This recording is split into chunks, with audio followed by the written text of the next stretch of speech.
That me? Still? Master's pool. Hey, Jason. I won all. All right. I hit the basketball pool. Good. So I took Good to see you. A all the way down. You did? Shoot, $260. All right.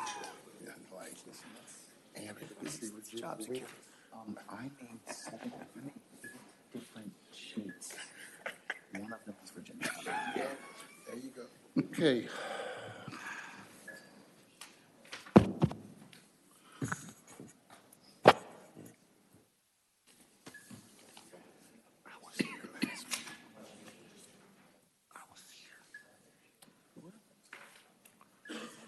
Thanks to Phil's email. I remembered my homework and did do a review. Now, I'm like, I gotta get that. I don't remember. I wasn't here. Okay, Mr. Chairman. Yes, sir. It is now past 6:30. There is a quorum and all microphones are on. We are now recording and live streaming. Great. Thanks, Jim. I will call to order the Thursday, April 18th meeting of the Parks and Rec Advisory Board, and we will begin with a roll call. Myself, Jason, Present. Phil, Present. Joey, Here. Ron. Here. I know that Dave Shannon may be running late, and Sean Michael is on his way, according to our notes. Okay, next item of business is the Pledge of Allegiance. All rise. I pledge allegiance to the flag of the United States of America and to the republic for which it stands, one nation, under God, indivisible, with liberty and justice for all. All right. As we're getting started, and as Sean Michael's walking in, I appreciate everyone who's here in attendance this evening. I know that we have a full agenda for the Parks Board as well as a scheduled workshop as part of our meeting early in our agenda. If you plan to speak in the workshop, you need to fill out one of these yellow public input cards from Mr. Craig and turn it into Jim. So if you're going to speak up, and if you think you're going to speak up, fill it out. And if you don't, that'd be fine too. That way we'll get that done. Next item on the agenda is the approval of the meeting agenda as it stands. Any comments, questions? Otherwise, I'll entertain a motion to approve the meeting agenda. I'll make a motion to approve the meeting agenda. Motion second. by Jason, second by, who was that? Phil? Phil. All in favor? Aye. Aye. Any opposed? So moved. Next item is the approval of the minutes from the March 21st meeting that Jim has provided to us. I was advised by Mr. Hill that he was in attendance at that meeting. Okay. So I'm sorry, we'll get that corrected. we'll make so if that's everybody's okay with that, we'll make an amendment to the minutes to add Ron Hill, and I will entertain a motion to approve the meeting agenda as amended. Make a motion to approve the agenda? Motion by, or the minutes by I'm sorry, Phil. the minutes? Second by Ron. All in favor? Aye. Any opposed? Great. The next item is public comment. Public comment is a time for citizens to share information with the Parks and Rec Advisory Board and to provide input and opinions on any matter that is not scheduled today for public hearing. So, Jim, is there any public comment for today's meeting? Mr. Chairman, there is no general public comment at this time. Awesome. Great. Then the next item, item number 6, is our workshop. And a workshop is a new format for the Parks and Rec Board. We haven't done this before as part of our agenda, and I appreciate everybody who is here to participate in the workshop today. Those present and any of those that are watching. Before we get into the workshop, I am going to talk just for a second about rules of the workshop, different than a normal meeting for the benefit of those in attendance as well as for our board members. Again, this is a non-voting item. This is a discussion where you can entertain conversation with the Parks and Rec Board and we can question anyone who's speaking with us. We're going to limit public opinion to 5 minutes each for each person. And if we get to a point where people are saying the same thing, I may try and, for the sake of time, everybody's here, just ask you to say you're in support of or opposed to, or your comments the same has been spoken, and we'll record you as present, but we'll save the 5 minutes, if you will. It looks like with our audience today that we'll have plenty of time to let everybody speak. You do, as a reminder, need to fill out a public information or a public input card. And then for all of us here on the board, what I'd like to do to begin is to have us all declare sort of our sports relationships. So all of us on the board are well aware as we go into the workshop, and staff as well as our attendees, so they know. So I'd like you to just for a minute speak up and tell me about your involvement in Parks and Rec, where your kids play sports, if you're on another board, if you're a coach in a league, those kind of things. If you just make a point of sharing that with all of us, we'll go around the room. I'll start with Phil, make life easy. Yeah, only disclosure is 2 daughters, 4 and 7, and they participate at RISPA Performing Arts. That's it. Awesome. Thanks, Phil. Joey. Okay, so Parks and Rec Board for 5.5 years. My daughters are attending, one of my daughters will be attending Cambridge High School next year. I've been a coach for both Cambridge and Eagle Sticks, and I'm currently on the Eagle Sticks board as well. Ron Hill, 2 daughters that attend Alpharetta High. Neither participate in sports here. 1 daughter played college softball. I am in my 36th year coaching, 25 in the professional level, the rest in college, and currently coach at Mount Vernon Presbyterian School, GHSA, and I've been on the Parks and Rec board for about 7.5 years. Awesome. Thanks, Ron. I am a Parks and Rec board member for 10 plus years. I have a 13-year-old daughter who is just recently become a basketball cheerleader at Cambridge. Other than that, I have no other disclosures. Jason, Former president of Hopewell Youth Baseball, sorry, that's correct. Jason Albarese. I've been a member of the board for about 1.5 years. I have a daughter that's 9, son that's 10. I've coached through the basketball, football leagues here. Also coach through the Eagle Sticks program for my daughter. Coach for the Cambridge team for my son, and I'm on the Cambridge youth board as well. Sean Michael Janssen. Ooh, that's loud. I have 2 sons, 9 and 7. They participate over at Hopewell, over at Bell. And I'm coach for both of their teams and assistants for the All-Star teams. And I also am, will be the 4th grade tackle Eagles coach next year in the feeder, or the feeder model, I guess. Awesome. With NAFL, sorry. Yep. Tom McVean, Parks and Rec program manager. 2 children, 5 and 4. Daughter plays soccer in Alpharetta, and I've been here for 3 years. Jim Craig, Director of Parks and Recreation. 3 children, all graduated college. My kids played baseball at Bell Memorial Park, and my daughter also played softball. I am a past president of the Hopewell Youth Association. I'm currently on the board of the Alpharetta Youth Softball Association. I'm in my 24th year running the youth mentoring program at Bell Memorial Park. And that's about it. Ryan Flack, intern for Parks and Rec. No kids, so don't really have any stuff going on there. But yeah. Awesome. Good. Well, thanks everybody for getting that daylight on that topic.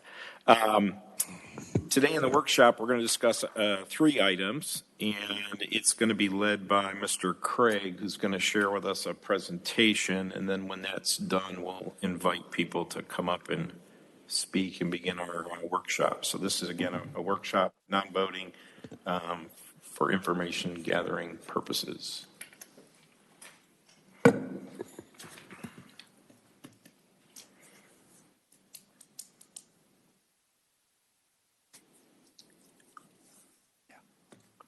And Juan, thanks for coming. If you're going to speak today, you need to fill out a card if you're.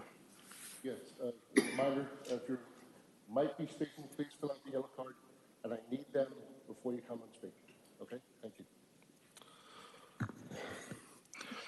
All right, Mr. Chairman, again, we're here to talk 3 different issues in this workshop: the lacrosse structure, field allocation, and the lacrosse wall. I will break each one. Rather than blow through all 3, I'll do the first one, and we can sit down and discuss it and move to the next one. Yep. Okay? Lacrosse program structure. Currently, we have 2 authorized direct program partners. North Georgia Recreation, it manages boys lacrosse. Eagle Sticks manages girls lacrosse. NGR also provides scheduling and other support to Eagle Sticks, for example, the scheduling and umpires and things like that. And both groups, the boys and girls, there are multiple, what has evolved is what we call multiple sub-partners. They're not directly partners with the city, but they partner with either Eagle Sticks or North Georgia Rec to sign up as a group. And then North Georgia Rec or Eagle Sticks then manages that. So here's an example of some of the sub-partners overview. We've got parent-run clubs. We have school-sanctioned programs and rec-level participants. And we've broken out here to give an example. Mr. Chairman, I do want to say that I've put a lot of research into this. Should I have any errors here, because this is it's quite a confusing animal at times, I am hoping and counting on the people behind me or the people in front of me to help me get it right. Fair enough? Mm-hmm. Okay. But we've got the Milton's Boys Lacrosse, Cambridge Youth Lacrosse CYL that handles both genders. Kings Ridge has become a partner through North Georgia Recreation. And then we also have other participants. We have people who come in from other cities, other affiliations, other counties. But that makes up, based on the registration data we've been able to go through, we think we've got everyone covered in those 4 buckets. So I tried to put together an org chart. And this is what it looks like right now, in which we have 2 lacrosse partners. And there's a bit of a dotted line between Eagle Sticks and North Georgia Rec because of the management services that North Georgia Rec provides to Eagle Sticks. And then I've tried to list each organization to go through. Cambridge Youth Lacrosse, actually one organization working in 2 different programs. And I've tried to list out what I understood to be the individual programs underneath the Milton High districted work and the Cambridge Youth Lacrosse. Again, hoping that I had this right, and if it's not, I'm counting on people to say, I've missed something, I've added something that I shouldn't have, but that's the whole purpose of the workshop, is to get the data out there and get it right. And like I said, this structure is providing some challenges at multiple levels.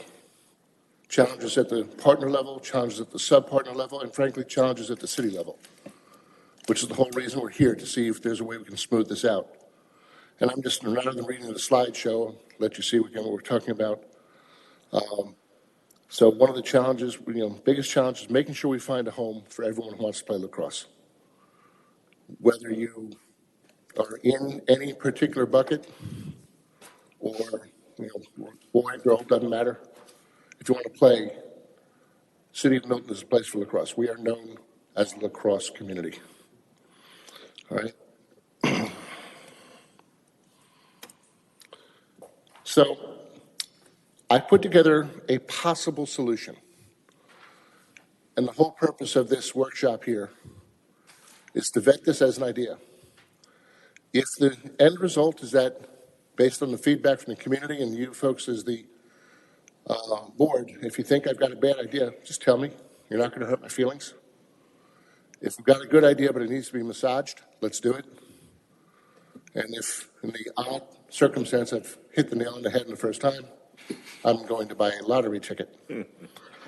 But what I've proposed is a simpler solution.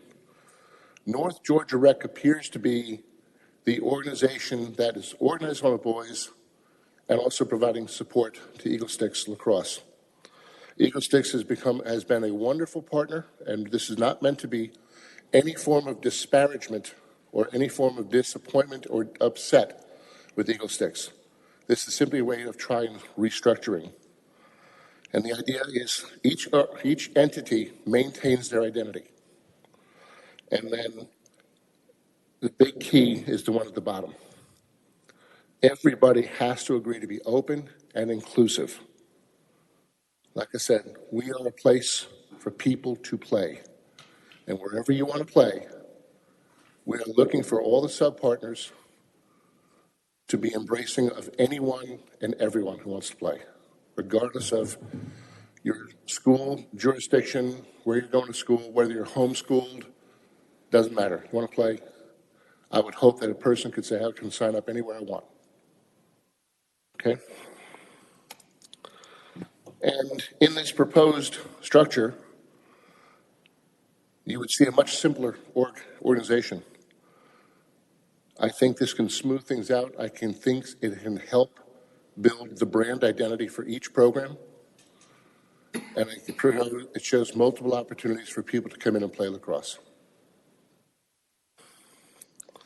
And as I'm trying to depict here, a non-city participant should be able to sign up anywhere, wherever they feel is the best program for their family, for their kid. I'm going to stop here, and I'm simply requesting feedback from our direct partners. Brandon Allen, to my knowledge, has not yet made it here, unless he slipped in behind my back while I'm here. Brandon did let me know he would be running a little bit late. I'm requesting the feedback from you folks, and most importantly, I'm requesting our citizen feedback. With that, I'm going to step back and... Jim, maybe, does everyone know Brandon Allen is with Newtown? Brandon Allen is the person in charge of North Georgia Recreation. You may hear the reference Newtown. They operate initially they provided the recreation services at Newtown Park over in what is now Johns Creek. When they got to the point that they expanded and they were now servicing areas beyond Newtown Park, they have a DBA doing business as of North Georgia Recreation. Gotcha. Okay? So, with that, excuse me. Before I step down, does the board have any questions for me? I have one, I have one, Jim, which, again, serving District 1, and I'm not sure what the lacrosse services are for those Milton residents whose kids attend Alpharetta High in that school area. I didn't see anything pertaining to that. Okay, yeah, that's a good point. There are some, I can speak, some play through us. Alpharetta also offers a youth program and a feeder type program there as well. So they may play in either of those. On the girls' side, I know I have a couple Alpharetta girls on my team that play through the Eagle Sticks as well. So they're Milton district. They're those right on that. They're Milton residents in, but will end up at Alpharetta. And I know I have. She's not on my team, but she's on my basketball team. She plays in our league or with our group. Okay. Practices with us. So they're being served, some by us and some by Alpharetta, the city of Alpharetta, I'm sure. Coach, thank you, Mr. Albrisi. Coach, I do want to apologize. I did forget that there is that component over in Deerfield that is Milton residents. On that topic, Jim, so that's a little complicated. Well, not so complicated, but it has the MOU has an impact on those players then, right? Kids who are Milton residents that would want to play in an Alpharetta program in absence of an MOU have some financial city fee, right? Alpharetta's program, when it comes to lacrosse, is not as robust as the programs that are offered here in Milton. Right. And so I would think that if a person was trying to sign up for a Milton resident was trying to sign up, they would probably want to sign up through one of the program providers here. Alpharetta does have Some programs that also do get coordinated by North Georgia Recreation, which is another reason I suggested making them top dog here. And a person who chooses to sign up directly through a program that would be an Alpharetta-based program then does the risk of the out-of-city fee. That is a correct statement. So then the next piece on this slide, because it might help for everybody, some of us are not as deep in lacrosse as other sports. Maybe you or maybe Jason or Joey could speak up to the sub-pieces or underneath Cambridge Youth Lacrosse and Milton High District did, so we all are clear on what those respective programs are. Mr. Chairman, in all candor, I have a limited knowledge set on these, and I'm quite confident that between the folks in back of me and Mr. Alvarez and Mr. Costanzo, they could do a much better job answering this than I can. There are components here that I do not fully understand. Do one of you two guys want to, just as we're laying the platform, but one of you two guys want to speak up for a second and just explain your respective boxes so everybody in the discussion is, and then certainly the participants in the workshop, when we get to the public input, can weigh in even more. But you guys want to take a stab at? Mr. Chair, I'm going to step down, but I can still answer questions from the dais. Yeah, thanks, Jim. Jason, go ahead, and since you handle the boys, I did have, before you say that, I was curious, if you're an City of Milton resident, zoned Alpharetta, but you want to play in the City of Milton for either Milton or Cambridge, how does that work? Sign up. Just sign up. Sign up. Right. I mean, so does a decision get made through North Georgia Rec? Because they're not school affiliated, and it seems like we've got the school affiliations here for boys. No, I think the only time that they get North Georgia cracks down on that is at the middle school. So if you are a middle school kid At the feeder level. At the feeder level, right? So that 7th and 8th grade, you need to be with your high school program unless your high school program doesn't have a feeder team. Okay. Right? Yeah. So that would be the only time that they crack down on that. Otherwise, and again, that's just to avoid all-star teams. And so for the feeder team and what the spirit of that is. And then on the other side, we do have some residents that are zoned, that live in Roswell that are going to be zoned Milton. They would fall into the other category, correct? Yeah, so I think the way that's set up most of the time across the board is that, it says if you're going to Milton High School or Cambridge High School, regardless of where you live, right? If that's where you're zoned to go, that's where you should play. That's where you play. So for girls, for that's all the- Eagle Sticks for girls. For boys, you're saying they would go to the Milton box. It works the same in girls and boys, right? Just Okay. like Cambridge it feeds into the Cambridge 6th, 7th, and 8th graders play through Cambridge or through Eagle Sticks, but on a Cambridge team, and the Milton girls play on the Milton team. Oh, I was thinking as low as the youth level. So with Eagle Sticks right now, you're just lumped into a pile of youth. I'm confused on your question. So if a Roswell kid, boy comes, so you're saying that they would just be affiliated, because Eagle Sticks is a little different. It changes at middle school, but Yeah. at the youth level, they're put into They're just all a put pool of together. 3rd, 4th, and U9, U11. Yes. Right. Okay. Did you have a specific question, Scott? Yeah, so we took the slide off, but I was going to have you guys Wait, put speak the to slide the back up. things Hold that on, are in hold the on. boxes so that we're all aware, because Thank you, Mr. Chairman. Yeah. Same thought. Because what I'm hearing, if you're saying that when they hit middle school, they should be allocated to the school that they're going to play at, the high school program, feeder program. So the way that it works in the lacrosse world is pretty across the board here in Georgia, both boys and girls, is that there's what they call a feeder program. Right.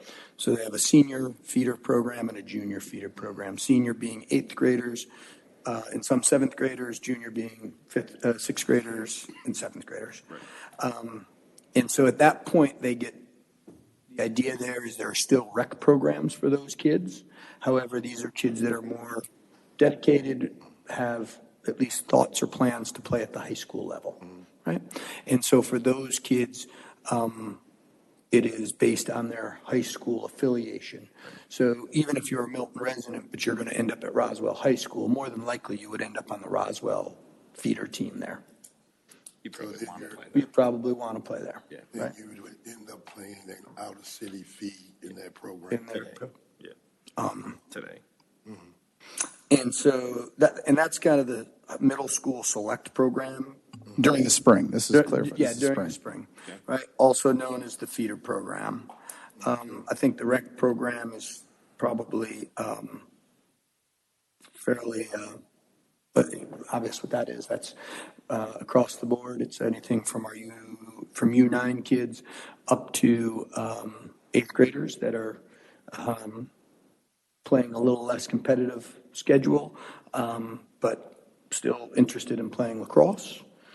Yona is the summer program that is really where we encourage the Cambridge boys to go, but it is not affiliated with Cambridge Youth Lacrosse or associated there with it, other than their encouragement of their players to do it. It's run through with the high school coach, and in full disclosure, I run part of that as well with the high school coach. And then the Learn to Play is really just, it's softballs. It is anyone in the elementary school that is looking to try lacrosse. It meets once a week, no equipment, so there's no real cost or a limited cost to them. And it's really about trying to grow the game. And that is open to anybody there that we send that out to anybody that's there. Just a little bit less of a commitment. It's once a week for an hour and a half. They come, they have fun, they try the game, and we get a lot of young kids coming through there, and eventually hope that feeds into a pipeline of kids playing down the road. Jim, question about Kingsridge. Is there someone here from Kingsridge? Is there? The reason I ask is I noticed when you wrote the first part of that presentation about being inclusive. Does Kingsridge have a different policy? If you were a City of Milton resident and wanted your kid to play at Kingsridge, even though you've written that it needs to be inclusive, is that also something that they're doing? Because they're a private school. Yes, can you restate the question? I'm not Well, sure. so I'm curious, if you are a City of Milton resident and you want your kid to play at Kingsridge, are they open to your child playing there? Yes. I'd say yes. I mean, Based on how their teams are now, yes, they seem to be willing to take folks. Kings Ridge, there's a number of, you'll see some numbers in the next section about Kings Ridge participation. And they have signed up en masse as a group through North Georgia Rec. So a person there, a Milton resident who attends Kings Ridge could in fact sign up through Kings Ridge, or if they wanted to, if we're talking a truly all-inclusive here, they could sign up through the Milton side, or they could sign up through the Cambridge side, or North Georgia Rec could place them somewhere to however you want. Right.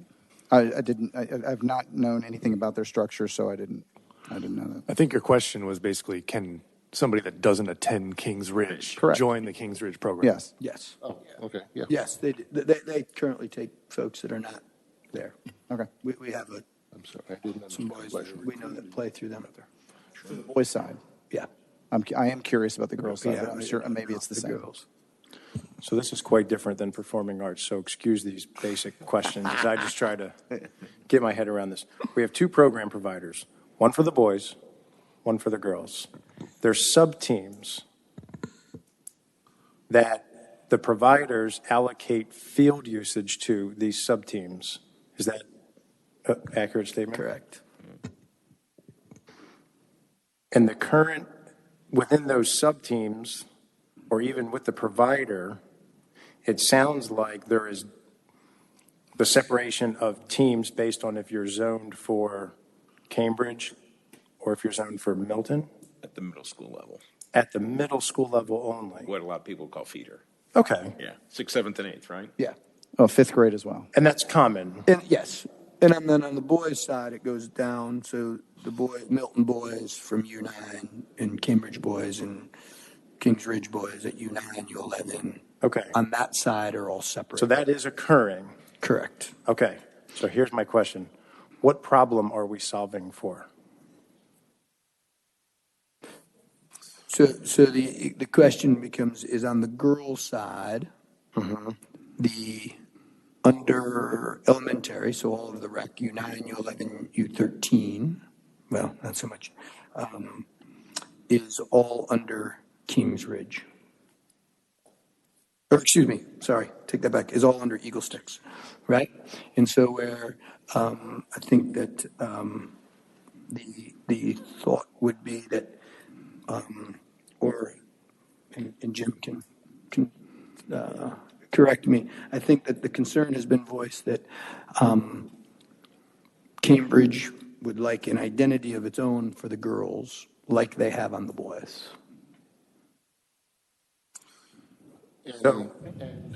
And from our standpoint, the city standpoint, we're looking to smooth out. There's so many different parts with the lacrosse. We're trying to organize lacrosse a little better.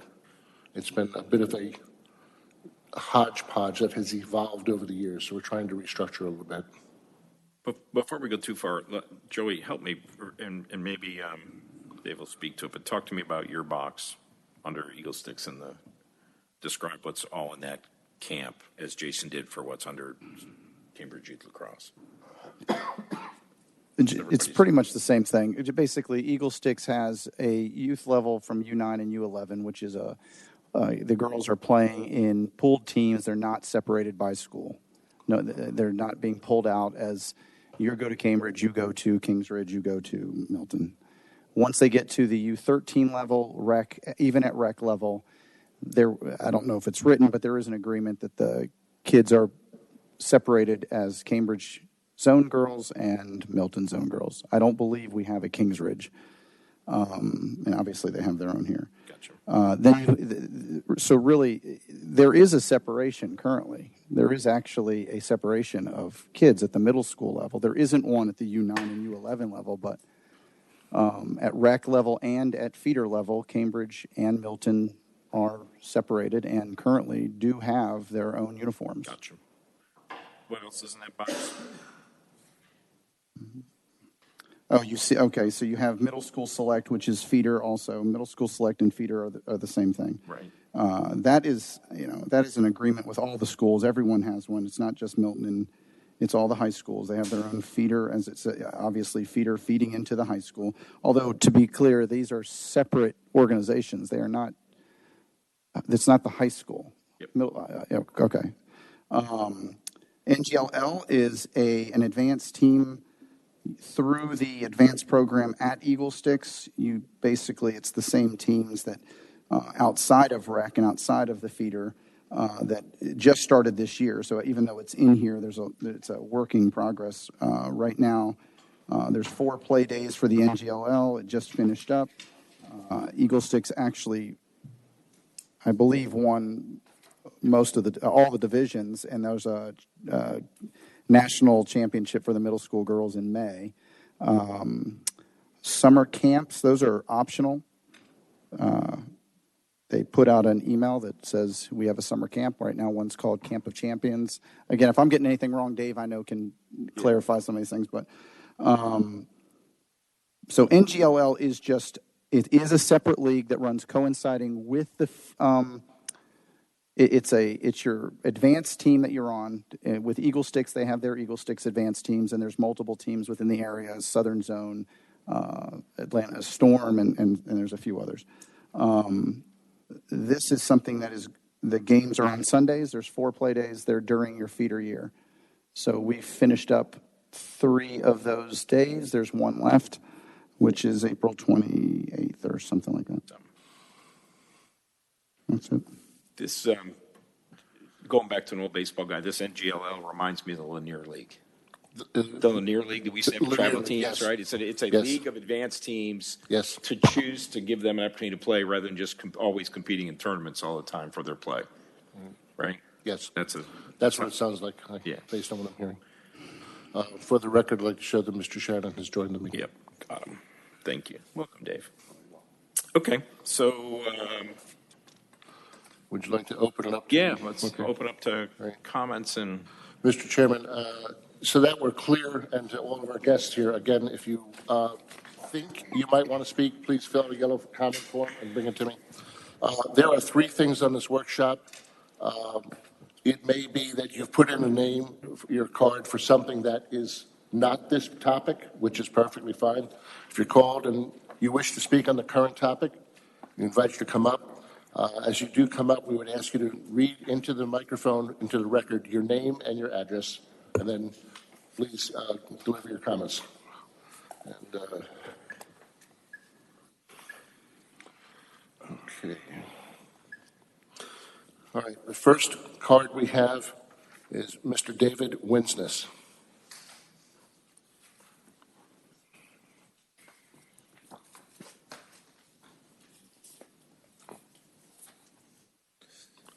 David Winsness, 2215 Dinsmore Road, Milton.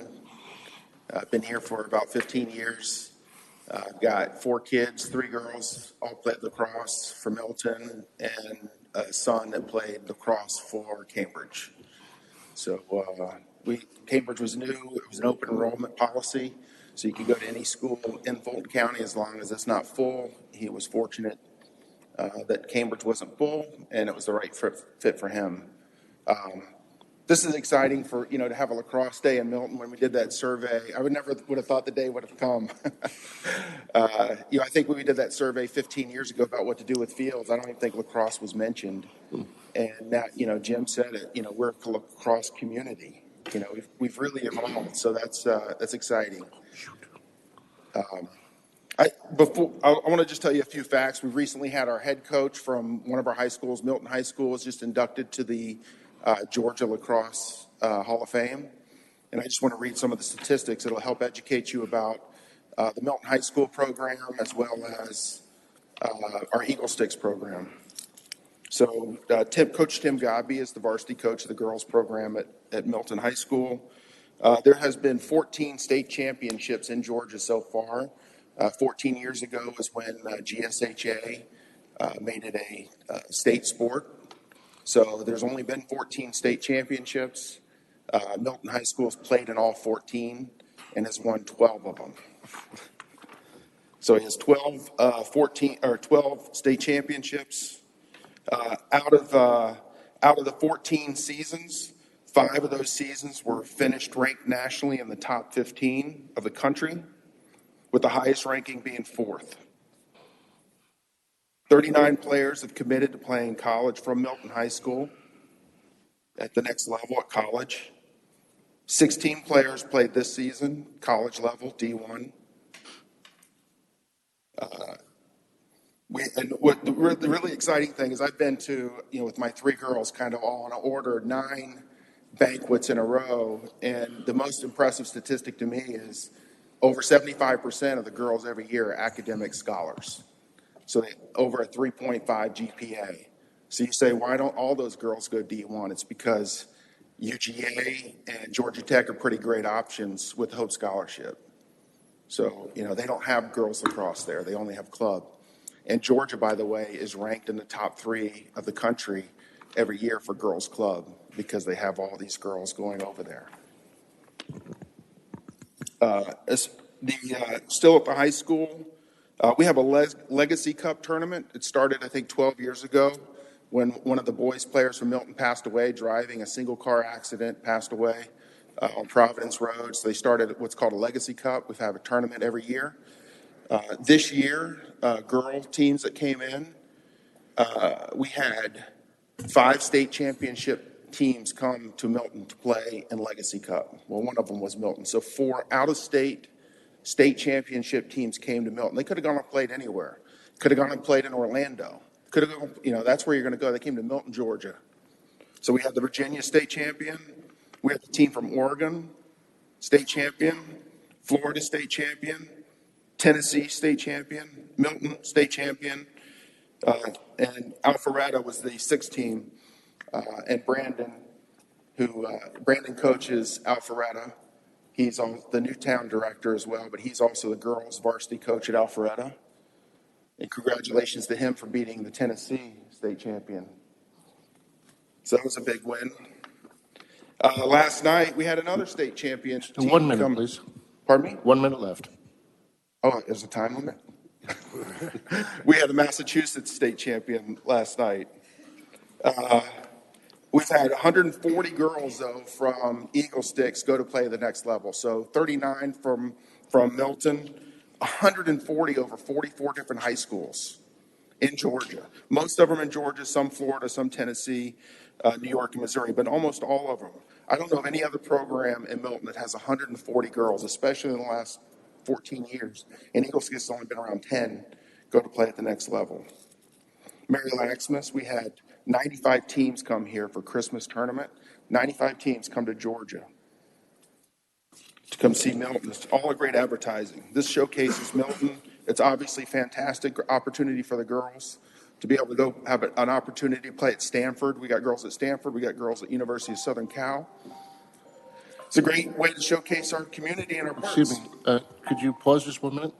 Mr. Chairman, we do not have an overwhelming number of folks wishing to speak. Perhaps you might want to consider making it a 10-minute limit per person. That'd be a decision that you guys. Anybody okay with that? I'm fine with that. That's fine. Yeah. Okay. I think it's important we hear what people have to say. And I'm sure we'll have some questions to throw back at them, so that'll be fine. Yeah. So yeah, that's just a summary. You know, Eagle Six brought 95 teams to the city of Milton to play at Bell Park in a tournament. So again, showcasing our park, showcasing our community. These teams come back on a repeat basis, which is another tribute to our city and Eagle Sticks. I'd say, you know, also as far as field use, you know, there's basically 30 slots at Bell Park, 3 slots every day, 2 fields. Mr. Wins, is there, we will cover field use Okay. in the next component. Don't want to discourage that input, but to try and keep the discussion focused on each section. Okay. All right. All right, Asking would you would please hold on to field use. All right, I'll recap some of the things that you guys were just talking about leagues and all that. And the truth is, any school can do anything they want. And technically, the feeder programs are non-affiliates of the high school. So any one of you can go start a program for Cambridge or Milton or anybody. There's really no affiliation. There's no league set up that says you can't do that. I've been in this. I've seen league after league after league. I forget some of the acronyms, but finally there was MELA, Metro Atlanta Youth. I was a director of MELA. I was one of the founding members. That ran its life for about 5 years. And then we had no league at all for about 2 years. And then we finally said, you know what? We have a great fall season every year at Newtown. Let's see if Newtown can organize a league. But again, not every team in Georgia plays in the Newtown League. Any school, any group, you don't even have to be affiliated with a school, can go set up a team and play anybody you want. But now we all try to follow rules, and that's why a lot of us play under Newtown to, you know, put some rules to it. But there is no governing body that says you have to do this. And we are all non-affiliates of the high school because you're not allowed to be affiliated to the high school. It's name only. So, you know, we've had a lot of success and we want to continue that success. And, you know, we used to practice, you know, these numbers are getting bigger every year. We used to practice in free space in neighborhoods because there were no fields. And the guys will tell you the same thing. They had the same issues we did. So we've all been very successful in growing boys and girls lacrosse without any access. And certainly we are light years beyond where we started. And thanks to you all for doing that. Any questions? I have a question.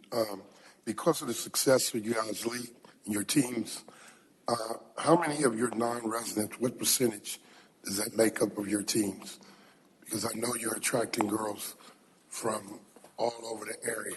Yeah, so we have a rec program. You know, first of all, we don't cut anybody. We want everybody to play. Girls is different than boys. A lot of high schools have more difficulty fielding teams. So even though they have a feeder team, a lot of those teams still have no cuts.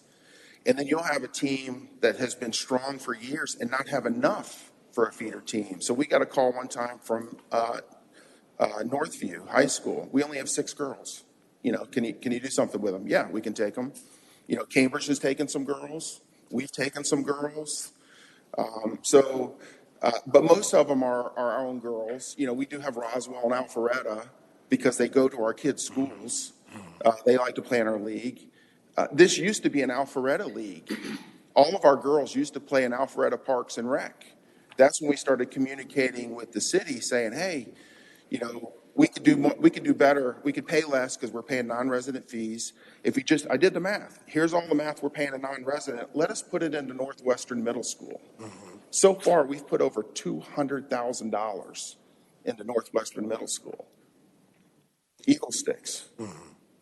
It's just by saving money that we were spending renting spaces or paying non-resident fees. But we also have a club program, and that the club program reaches a lot larger because when you want to play at the college level, when you go to these recruiting tournaments, they want to see all your 10th graders on one field, all your 9th graders on one field, because they're recruiting, they're thinking about what they need. They need defenders next, 2 years. I need a goalie in 3. So they want to go look at a whole class. You can't do that at any given high school, right? Because our high school has 9 through 12 playing on it. So you have to reach out. And so that's why we have club program. And we'll have usually 2, sometimes 3 teams at each age bracket. And I can tell you, it's amazing. We go to these tournaments. There's just over 100 Division I girls programs. But you go to the Eagle Sticks games, we play at the highest bracket. There'll be 50 college coaches on the sidelines. I know this because sometimes I'm handing out, they want to see the rosters. I'll hand out 50 rosters before a game. Yeah, Eagle Sticks name precedes itself. I came here from Virginia. I lived in Virginia Beach for 20 years and coached in Northern Virginia. And I get calls often about, hey, man, that Eagle Sticks program down anywhere near where you live down there? Yeah, they know about you. And truthfully, when we started the club program, we have 44 schools that participate in it. We asked, do you want to change the name? Because obviously the Eagle came from Milton, right? So that's how it started, and it was unanimous. No, we want that brand. You got the brand started, but we asked. We did a survey, and it was unanimous. David, 2 questions. I'm getting there, guys, so just bear with me. You guys are light years ahead of me on this topic. 1, I'd like to get your opinion on the proposed layout in which Jim put forth. I'm still not sure what the underlying issue is, but I'm picking up on inclusiveness and identity, and there's something there. And if you could address that, if there is a players, parents that want to have an identity to Cambridge, I think it is, how does Eagle Six address that in the current structure? Yeah, the first day, so after the split, Cambridge said, we want our own identity. We ordered them all Cambridge uniforms. You got your identity that day. So I don't see an identity issue in that regard. They're already separated. At the youth level, so that's middle school. At the youth level, U9, or, we even have our kindergarten coach. She might have coached Joey's daughter. Rach, did you play kindergarten? No, not at kindergarten. She Okay, started so third grade. We started a pre-K kindergarten program. But anyway, at the youth level, you don't have, it's hard to have enough. So you can't split. You'll end up running into a situation where Cambridge might have enough for a team, Milton's got enough for 3/4 of a team. Well, if you're working together, you can split them and make 2 teams. Yeah. So at the youth level, it works really well. We also love to cram a lot of people on the same field. At the youth level, we'll put 8 teams on a field. And you think, whoa, that's crazy. The guys throw a little harder, but at U9, they're really not throwing that hard. We'll put 8 teams on a field. That way you'll have, 4 U9 teams out at the same time, 4 U11. And so you don't have, Joey's daughter saying he wants to be on Jason's team, because of carpooling issues. They all practice at the same time. There is no carpooling issue. You're 20 feet away. So we like that. It brings a community feel. But I don't see the identity issue. I do understand the Eagle Sticks name could be an issue, but I don't see, anytime somebody's asked for something, they got it. And your opinion on the proposed structure? I don't think it's going to do anything.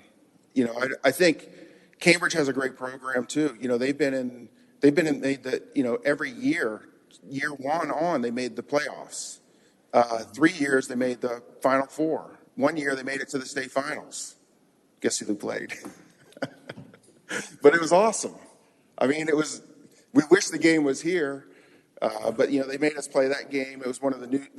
They used to let you play at one of the high schools that are in the finals. They changed the rules so you go play in an off-site field now. But I don't think it's going to gain anything. I'm not against it. I understand that there's an issue. My big concern is don't do anything that's going to hurt what we already have. We put 200 grand into that field. Don't take it away from us. We manage it the right way. You know, we you know, this high density, you're not going to see anybody else with that kind of density. You know, we get an inch of rain. I got some photos I could show you. When you get an inch of rain, we're out for the week. So we take very little space of the artificial turf. The only artificial space that we use is for the feeder programs, the girls. Cambridge gets 2 nights a week, 1 spot, and Milton gets 2 nights a week, 1 spot. So that's it. So that way the flooding, you know, they can practice more. The little girls, it's okay if we miss a few, but we're okay with the space. We just want to make sure we keep the space and manage the space. I don't think the new structure is going to do anything for anybody because nothing changes. We let, you know, Cambridge girls register through the Cambridge website already. That's not going to change. But it's really writing a check to Newtown or writing a check to Eagle Sticks, and the money goes to the same place. Great. Thank you. Sure. Mr. Chairman, if I may, just wanted to clarify the timing rules. We had said we're up to 10 minutes per person. Once the individual speaker stops their initial presentation and then the Parks Board starts asking questions, I stop the clock. Okay? And that courtesy will be given to every single speaker. I just wanted to clarify real quick, not that it may even matter, but U13 can include fifth graders and quite often does include fifth graders. I don't know if that's going to matter, but I just wanted to make sure because as the kids in this sport, a lot of kids quickly pick up things. And so a lot of last year, our entire grouping was the oldest girls there were mostly out of 4 teams, 3 of them were fourth graders or third graders and fourth. So the fifth graders often, especially on the Milton side, do move up to the U13 level. So there are elementary school kids. So if we do start talking about where they are and what fields they're on, and if it becomes an issue with younger kids, there are fifth graders with the middle school girls. So, but just a point on that too, that's pretty odd. The Mela League did not allow that. Correct. So there were a lot, and that was a problem. The reason we left the Mela League was they didn't allow fifth graders. Well, there would be teams that wouldn't have enough, and the fifth grader would fill it. Now, girls is a non-contact sport. That's why we like the grass, because we don't wear any pads. So if we fall, we like a nice cushion of grass. But boys, I doubt very much any of these guys will tell you that they would let a fifth grader play at the U13 because they're playing against seventh graders, and there's a huge size and weight and it's contact. So I doubt very much any of these guys would let a fifth grader play on their team. But girls is different. It's non-contact and it's a skill sport. You see some of these fifth graders with a lot more skill than a seventh grader, and it's not an issue. Other questions for David while he's up here? David, I don't know. You alluded to it, Jim. I don't know if you're going to speak to breakdowns by enrollments. Are you going to talk about that later? Yes, we actually have enrollment data, which is going to be presented as part of the field scheduling issues. Gotcha. Is it okay do you want me to try and bring that up now, or do you want to wait till? We can get to it then. That's fine. Okay, as you wish. Yeah. Other questions for David? Great. David, thanks very much. Thank you. Appreciate being here. Our next public comment card is from Mr. Jason Pulaski. I would like to point out that he has brought with us the affidavit that he is speaking on behalf of the Cambridge Youth Lacrosse Association. Am I the only one that fills that form out? There is also Mr. Tim Bibler did the same form. Oh, okay, cool. All right. No, so thanks for inviting us here, and appreciate. Before we start, Jason, before we start, name and address just for. Yep. Okay, Sorry. Jason Pulowski, 2960 Manorview Lane. And I appreciate whoever it was that put me in the paper last time and spelled my name correctly, because I know that's not easy. So thanks. I don't know whoever that was. But all right, so this is a great discussion and really exciting times, as David said. I mean, really, to have this much focus on lacrosse is awesome. I've got two kids, so a son and a daughter. They've both been playing lacrosse from a young age, as you saw in that org there. My daughter was playing Eagle Sticks through that organization and then through Cambridge now, and my son playing through Cambridge Youth Lacrosse. So just to give you a little context on this discussion, so I'm the president of Cambridge Youth Lacrosse, and I guess one of the questions that we get, you asked the question, what issue are we trying to solve here? I'd say one of the probably most common questions I get from parents, usually new parents to lacrosse, or most specifically, parents who have a son and a daughter. They'll say, okay, I get it. So I live in the Cambridge district, and I sign my son up through Cambridge Youth Lacrosse. He goes out, he wears the Cambridge jersey. We've got all these great programs where we've got Cambridge high school players and Cambridge coaches there, and this really cool environment that's awesome. And then my daughter, I go and I sign her up through a program that's run through the neighboring high school. And as we talked about, they've got the jersey you mentioned. It's the modeled after Milton with the eagle on it. And so they say, so my daughter is in this program that's, I guess it's not as clear where they fit in. So say, why is it that the girls have such a different experience than my son does? I mean, that's a question we get all the time, and there's really been no answer. It's just that, there's a good history to it. There's a good reason. Eagle Six has done a great job of, bringing up lacrosse in the area. So there was a time and place where it all made sense. But now, we talk about it and say, I don't know why the girls should have a different experience than the boys. That's just kind of the way it's always worked. If you look at the boys organization, as you see here on my screen, not yours, you've got this, as Jim had up there, impartial. I'll put it back to that screen for a moment. So on the boys' side, you've got this impartial third party, the North Georgia Rec, and they're the ones that do the administration. So under that, you've got your programs, your Milton, your Kingsridge, your Cambridge. Every one of those are able to develop their programs, thrive. There's a place for everybody who lives in Milton to play. And each one of those programs are able to build their identity, build their community, and provide the best service they can for the people in Milton who live in those districts. That model has worked very well. I mean, if you look at what's going on the boys' side, there's healthy competitions. I mean, I love seeing the games that it's, our Milton teams against the Cambridge teams. I mean, the boys, they compete hard, and then they're friends afterwards. I mean, it's a great, healthy environment. That's what you look for in sports is, that fun environment. And that works very well. So to me, it's very exciting to say, let's just make it simple, as Jim said, and let's use that same model, whether it's boys or girls. I mean, there really isn't any reason anymore to have the boys have a different experience than the girls.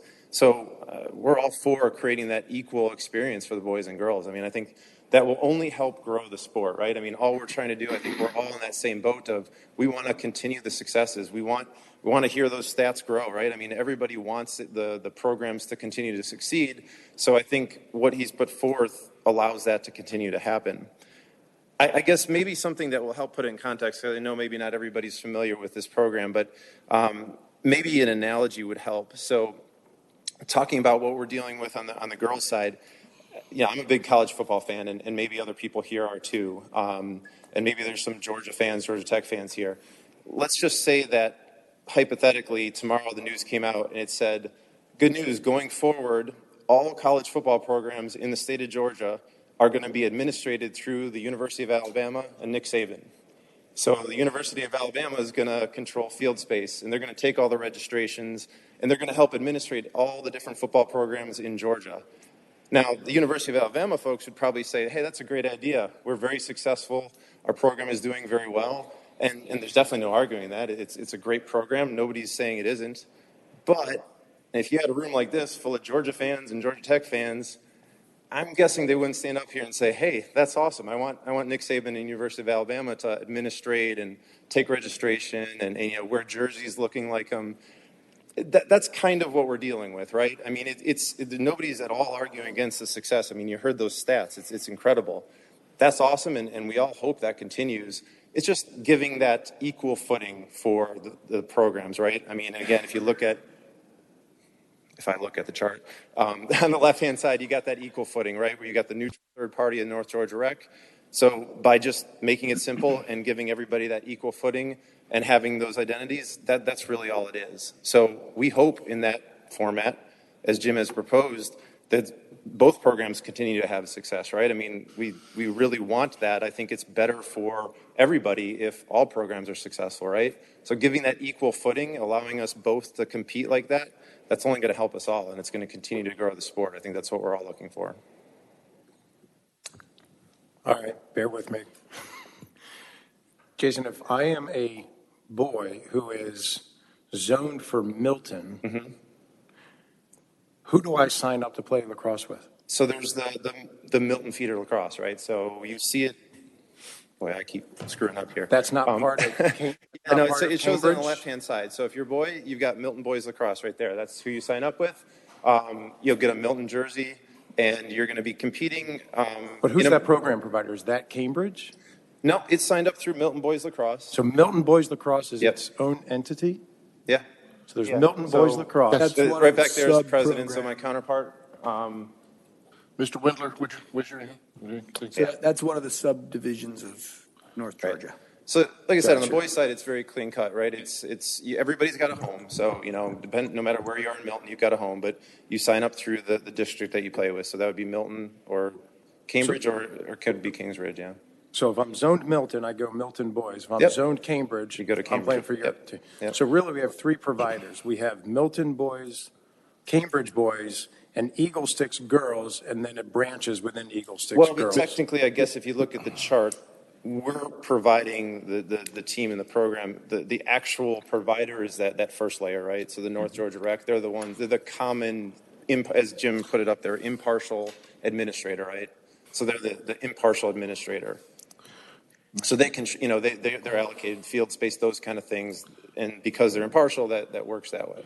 Mr. Chairman, if I may just point out one thing, what I had proposed is that all the sub-partners would be inclusive to all. So not rejecting someone based upon what school they're districted in or what school they're attending. So to answer your question, what I have proposed, and Mr. Pulaski, I'm sorry, please feel free to disagree with me, but in the idea of being totally inclusive, what we're saying here, a parent wants to sign their boy up for lacrosse. If they feel they'll get their best experience, regardless of where they're districted, Right. if they feel they'll get their best experience signing up through Milton Lacrosse, Right. we're counting on Milton Lacrosse to be receptive. So- If they choose to sign up for Cambridge Lacrosse, we're counting them to be receptive. If they choose to sign up for Kings Ridge, be receptive. So let's click, I want to take that a step further and divide it in half again, which is the issue of the identity piece that I heard that we're talking a lot about in this meeting, and you mentioned, Jason. When we were discussing, maybe I got it wrong, identity is clear in the 6th, 7th, and 8th grade. An 8th grade boy signs up, or an 8th grade girl signs up, and they're in a Cambridge jersey on some program. From a jersey level, it's clear, yes. So they have an identity. You sign up through Eagle Sticks, and then you're issued over to, I think that's the way it is. But So the next layer, because one of the issues that we have struggled with the city is we want to create opportunities for advanced level, club levels. We want to create an opportunity for feeder as a select program, but we've also got to take care of all the little recreation people that want to play. Absolutely. So the issue that you're bringing forth is a 3rd, 4th kindergartner playing girls lacrosse is not in a Cambridge jersey. Yeah, I mean, that's part of it, right? It's that identity, and it's all the things that go along with it, right? I mean, there's a lot of pride. We talked about it. There's great sense of community. You go to these Milton Cambridge games, and everybody's proud to be part of their teams, and that's awesome, right? I mean, it's something that growing up, I didn't have that concept. It was new to me when I moved here, but it's fantastic. I mean, you see the kindergartners, the 1st graders going to school proudly wearing their jerseys, and then you see the high school kids that know them. I mean, it really does create this great sense of community there. So that's one aspect of it, yes. Now, the other aspect, like we talked about, is the administration level, right? So having a program that's run by a competitor do the sign up and the issuing of fields and that kind of thing, that's the other element of here that in this proposed model by Jim, that goes away. Question. As far as a competitor running field space and so forth, with the money that they put in to that field, are the other programs that want that field space willing to accept that financial burden that goes with that field? And then I'm just going to ask, going to middle school and up, as I said, I've coached for 35 years, football, college, pro. I also know that middle schoolers get to a certain level and then recruiting starts. It's the elephant in the room that nobody wants to talk about. But when your district or slotted for one school, if you feel that this coach has an inside advantage to this kid, do you feel that they're steering them to another school? I guess just to answer that, we could maybe look at the data behind it to see who's districted where and where they ended up playing in high school. So maybe that'd be a good takeaway from here, because I don't have that, but look at the high school rosters and say who's districted where. That'd probably be a good action to take away. I don't have the answer, but that would be a good one. Okay. And to your point, I mean, financially, I can't say. I don't know where the $200,000 comes from. I can say from a rec point, we're not making that kind of money. I don't know. I would just be assuming of where that money's coming from. Because if improvements were made to the field to enhance it for lacrosse, and there was no lacrosse program there to start, clearly whoever's been using it has had input into improving it. So in order for them to at least not lose all of their investment, how are they going to recuperate some of that money they've already spent? Yeah, I don't know. I mean, I would need more information to address that particular point. I mean, we're happy to do what we can, but like I said, we're a rec program, so we don't bring in the club money. I mean, if you look at, again, the difference here, we're just running the rec and the select team, so Gotcha. We don't have that kind of profit out of it. It's a nonprofit for us. Gotcha. So I'm like Phil here. I'm kind of out on, and I'm trying to grasp everything here. But if I understand it correctly, I think somebody said it's like 3 programs we're trying to run for boys and girls. But you guys only offer boys. Is that correct? Sorry, what was the You only offer a boys program. Is that correct for Cambridge? No. So, technically, we have the boys' side, and only when they get to that middle school level, then they wear the Cambridge jersey. But right. Yeah, it's all done through Eagle Sticks on the right-hand side. Yeah, for the girls, yes. Right. So I'm saying. So I guess the question is, so you work with both programs? Is that how it's working? So in Cambridge Youth Lacrosse, we are responsible for the boys and the girls. On the boys' side, it's from the young age all the way up. On the girls' side, we really only have those select teams at the middle school level. That's the only thing that we get involved with. Even though there are Cambridge district girls playing lacrosse, they're playing through Eagle Sticks. So we have no visibility to who they are, no connection there. So what is your issue? I guess that's what I'm trying to figure out here is with the girls, what is the issue? It sounds like the Eagle thing, but if it was just putting them in jerseys, is it just because the overall name of the league is Eagle Sticks, or? There's the identity and everything that goes along with it. Like we said, that great sense of community that comes with that. The other part, like I said, is the administration and the field space and all that kind of stuff that's controlled by, basically the neighboring program, right? So that's just another element that, I guess my analogy of the Alabama and Georgia, right? Like if Alabama was administrating everything, issuing field space, tasting registration, yeah, it's a great program. Nobody argues that. It's just, would the people of University of Georgia and Georgia Tech, how would they feel about that? And I guess that's kind of the feeling we have, right? Right. No, I understand. So, I'm in the NAFL, and we have all the feeder teams. So I guess the question is, why do we have essentially two avenues to go to the same?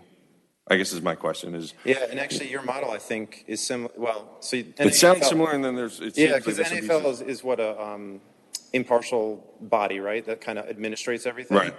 And then underneath it, you've got the teams by high school. Well, right? I guess it's impartial, but it's made up of all the Cambridge and Milton people anyway, right? So that would be the concept I think Jim is proposing, right? You've got an impartial body administrating, and then you've got so actually it's similar to that, right? Right. That's what I'm understanding from this, because it would be a lot like the boys' side today, which is you got that impartial North Georgia Rec, and then you've got the high school feeders that operate underneath it. Okay. So it's really that same model, I think, or similar.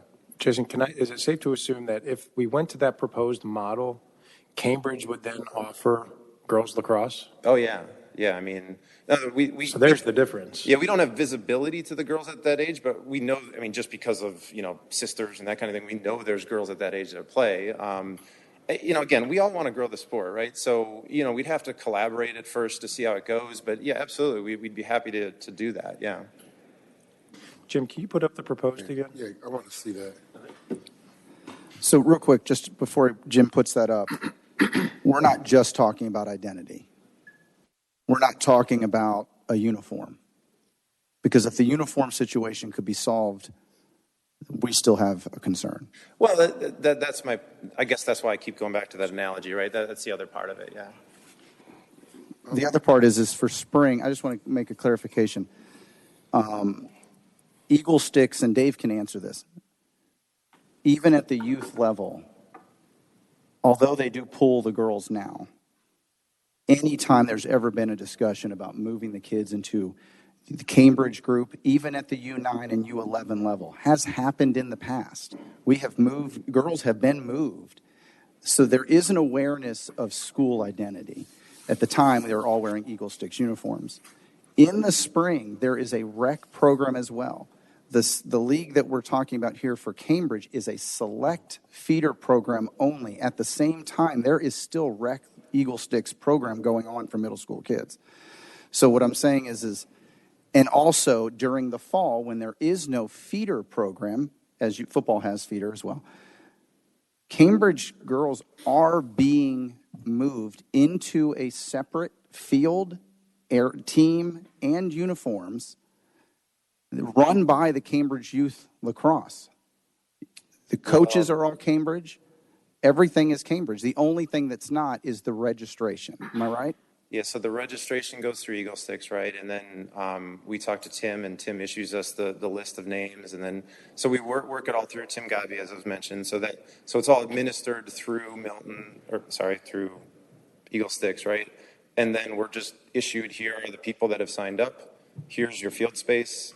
And then we go and do it. So Right. Again, it's administered through Eagle Sticks and Tim and those folks. And then we're just handed, here's who's signed up.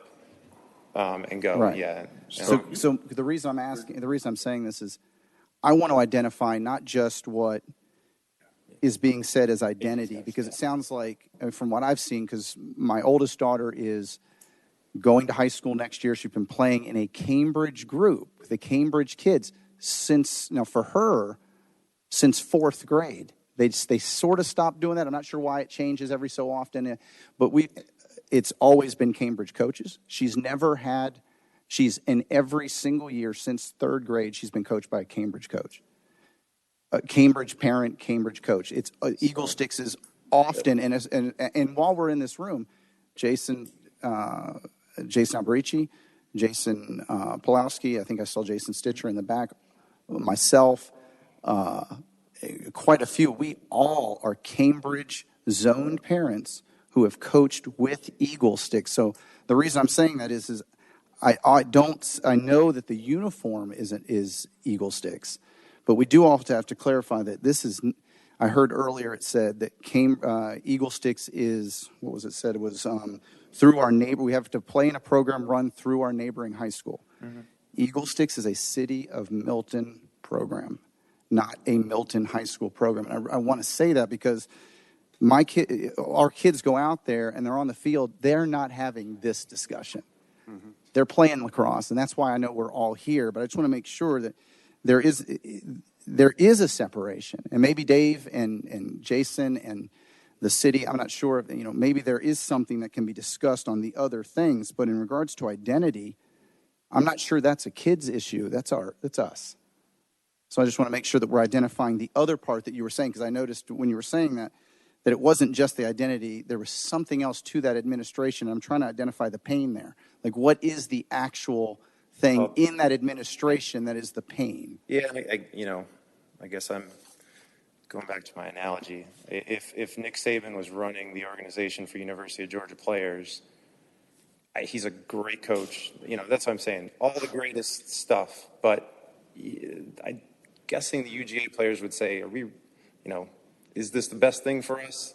That's it, right? I mean, so there's absolutely nothing. Like I said, we want the best success for Eagle Sticks, Milton, all of that, right? That only helps us all. So that absolutely can continue to thrive and go that way. But by creating the equal footing, that just lets both programs operate So, equally, right? are you feeling like that because they dictate the schedule that your program's being hampered by that, or not getting equal field time? I guess it sounds that way, but I'm just trying to get your opinion on it. Yeah, I mean, I guess, again, they have all the right intentions. They did wonderful things for the sport, all that good stuff, right? But putting us on equal ground so we all have worked toward with that impartial third party would just let us all thrive, right?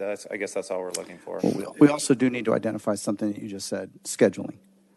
Scheduling goes through Newtown. I think Brandon Alexander's in the back. Scheduling doesn't go through Eagle Sticks. Okay. Now, scheduling does go through Eagle Sticks at the Northwestern, and maybe Dave can answer that. I'm not too sure exactly how that works, but the other scheduling portions go through Newtown. Games, but practice times, fields, and all that goes through Eagle Sticks because they administrate the program. Right. Yeah, so we're issued times that say, Cambridge, you get this field this time. Okay, so as administrated by Eagle Sticks. Yeah. I got two questions. Lastly, I just want to say that I was in a meeting with Scott, Jason, David last year. The conversation of scheduling came up. The conversation was Milton girls seem to get the preferential treatment to the best scheduled practice times. The exact thing Dave said was, we can switch next year. So I want to make sure that if it is a scheduling problem and we can solve it, are we still looking, or is Cambridge still looking to separate? Is there something else in this argument?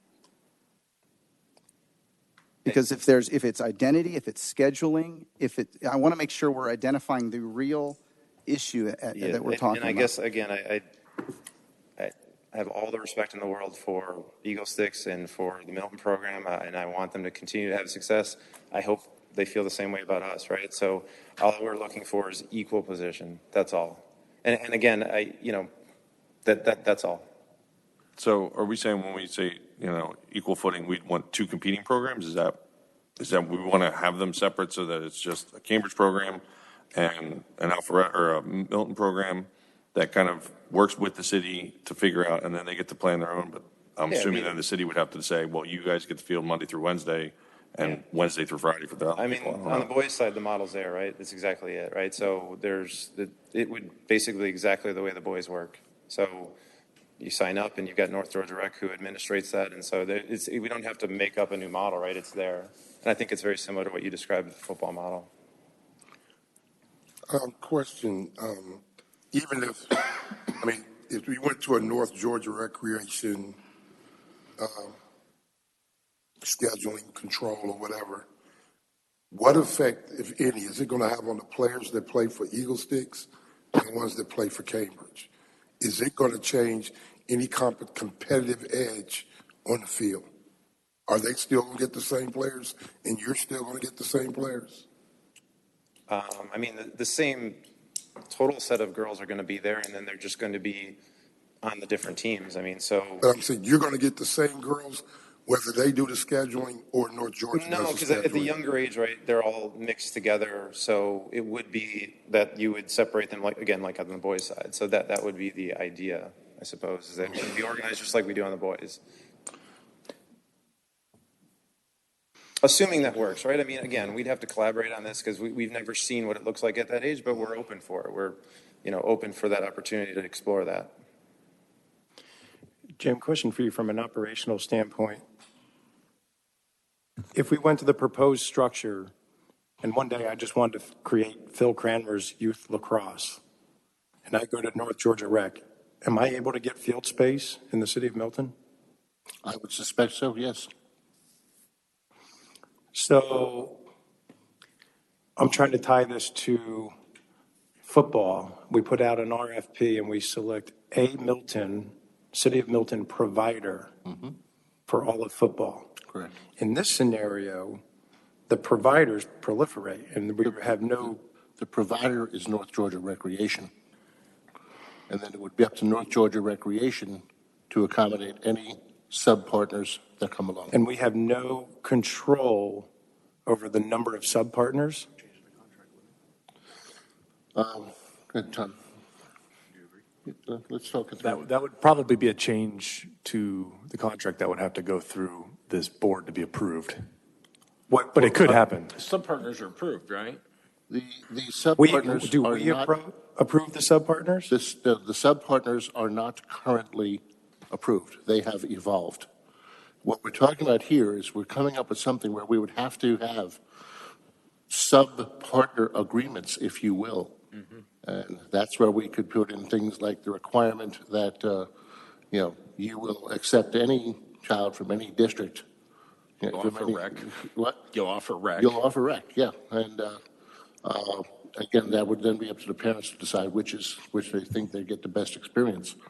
But then as far as adding any new sub-partners, just like, for example, in the NAFL model, the NAFL is the football program provider. They have districted under themselves the Alpharetta League, the Cambridge League, the Milton League, correct? Correct. All right. If a fourth high school comes along, that would have to be a decision that's coordinated, first of all, at the program provider level, NAFL, or in this case, North Georgia Rec, and then the city itself would have to approve that. So North Georgia Recreation is the lacrosse provider. That's who we have a contractual agreement with. Coach, to clarify, currently, North Georgia Rec and Eagle Sticks are program providers. So in this proposed model, North Georgia Rec becomes the overriding umbrella managing all of lacrosse. But we would have control of who the sub-partners are. We would have to. Yeah. Because, yeah. We would have to. Because it could be changed in that contract. So this is similar. I was the president of the Forsyth County Youth Lacrosse Association for about 7 years. And this is a similar type model to that, in that there was a little different in that there was a nonprofit, Forsyth County Youth Lacrosse, that sat over it. But then our contract with Forsyth County was the one that did the fields, did that type of field allocation, and then there was each of the high school had their own kind of program that fed into that board. So each of this would have that, and that was in order to add someone. So when the new high school Denmark opened, to bring them onto that board, it resulted in that board saying yes, which would be North Georgia, and a change in the contract that we signed with the county to say that we had another member. Why do we not do that with baseball?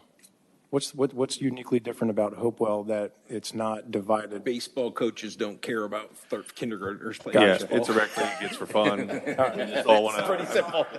I think the point there is, and maybe Juan can when he talks later, but it's really just, it's a rec league. So when they get to an advanced level, they're either on travel teams and stuff. But for these programs, it sounds like, one, you could go travel somewhere if you really wanted to. Go to East Cobb. It's competitive. You could go play. And this is I think it's a competition, little bit is what I'm based getting on out of this. Where the programs have come, right? So- Because in football, they do it from first grade on. You're in your uniform. Right? I think it's just where where the origins of the program came from. So the challenge is that Eagle Sticks has created this footprint for girls, not for boys, that is widely recognized and widely successful. And what it sounds to me is like we keep slicing the apple on the lower and lower ages to try and shepherd them to their high schools to create some identity, if you will.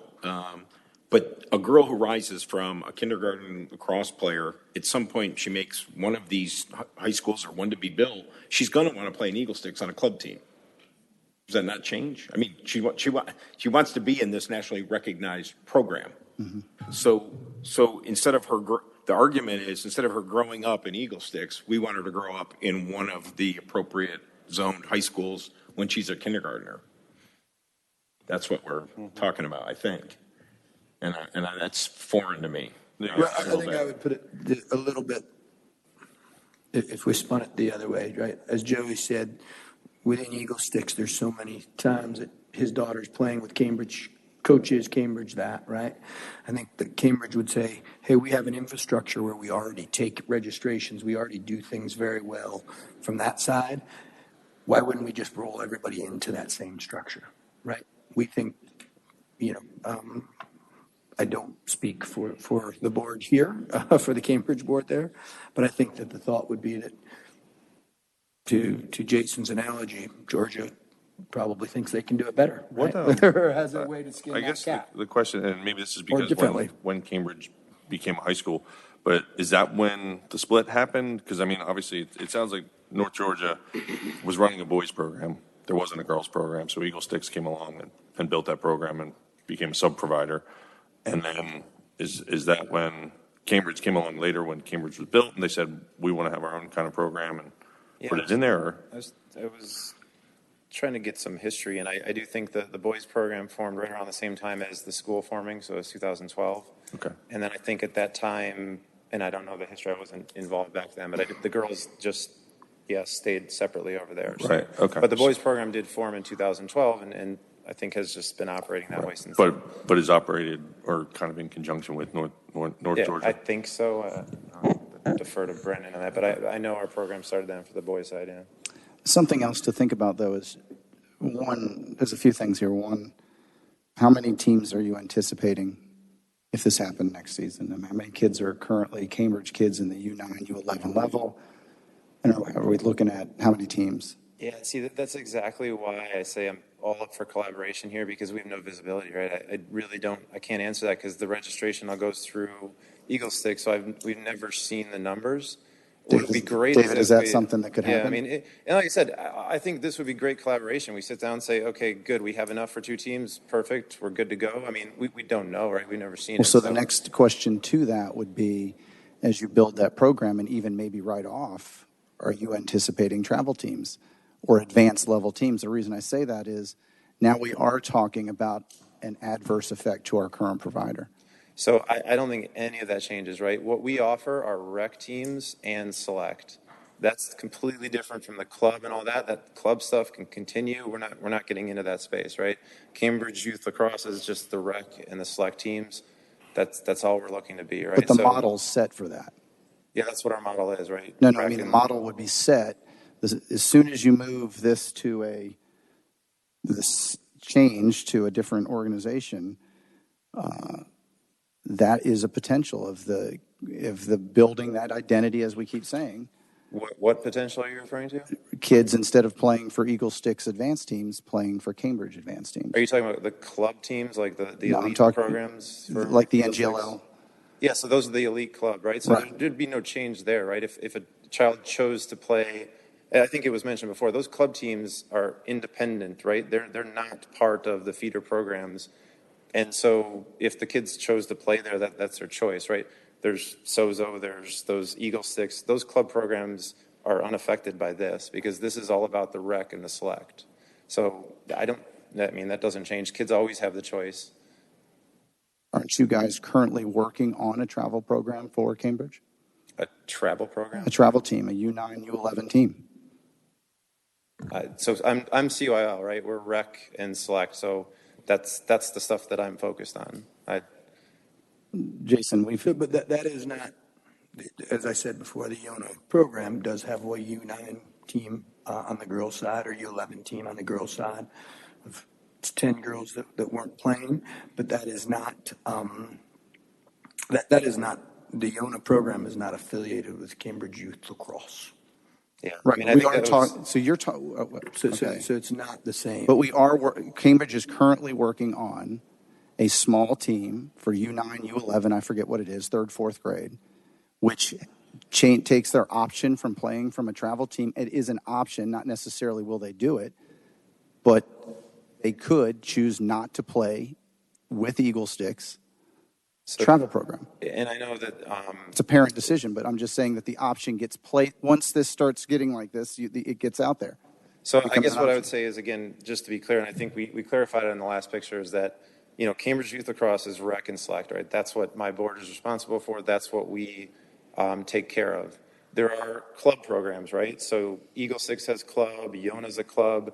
Those are different entities, and they operate differently. And everybody has the choice to pick whichever one they want, right? So that doesn't change. If players want to pick a club program for whoever, they're free to do that. That's unaffected by what we're talking about here, right? Because all our board takes care of is the rec and the select.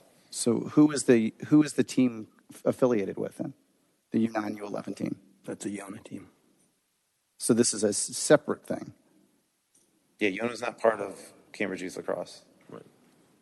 It's just not, like, but we do need to say that we do have cross board members on both Yona and Cambridge Youth Lacrosse. sure, I mean, just like we have But people that's that do the Eagle Six argument in here Cambridge, is right? that I mean, we're talking about branding. So the goal would be, I mean, that's what I was hearing was a goal is to have Cambridge kids playing in a Cambridge families and everything staying together and bringing about, and Milton staying over here, although your proposal is anyone can play anywhere.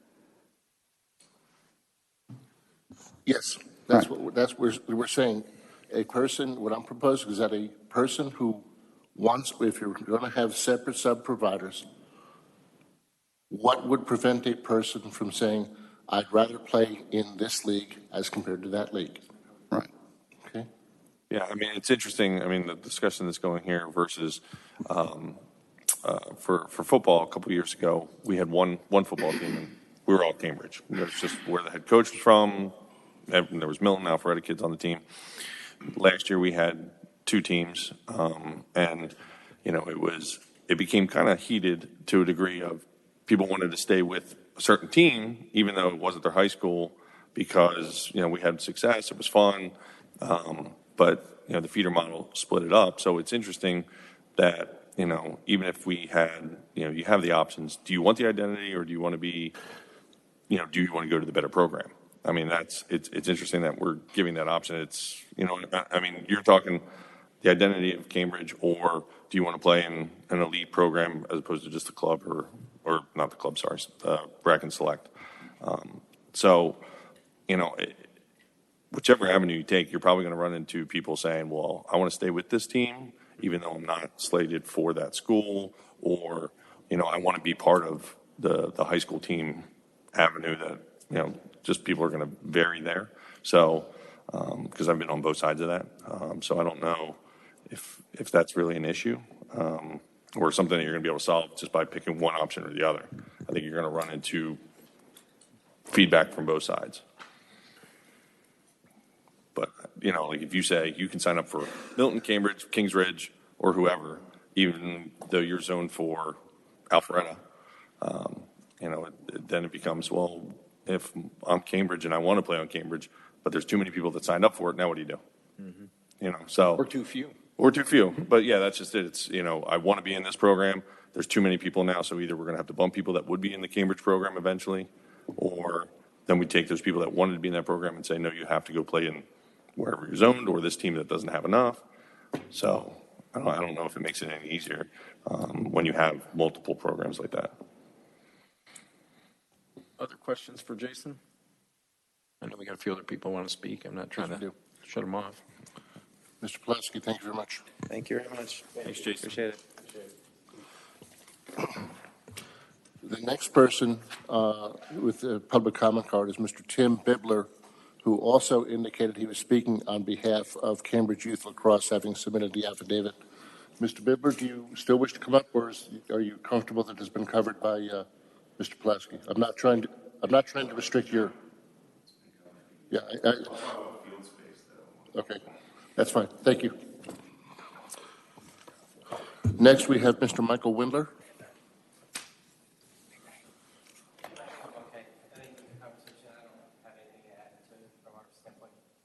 Thank you, Mr. Windler. We also have Mr. Juan Salas. Juan, you pass? Okay, thank you. And then Mr. Brandon Allen.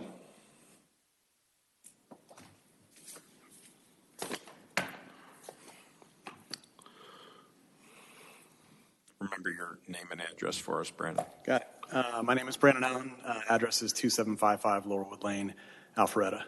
I'm the director of North Georgia Rec, Newtown Recreation. I'm also a high school lacrosse coach. I've been coaching high school lacrosse girls since 2003, and I've been with Newtown Recreation since 2000.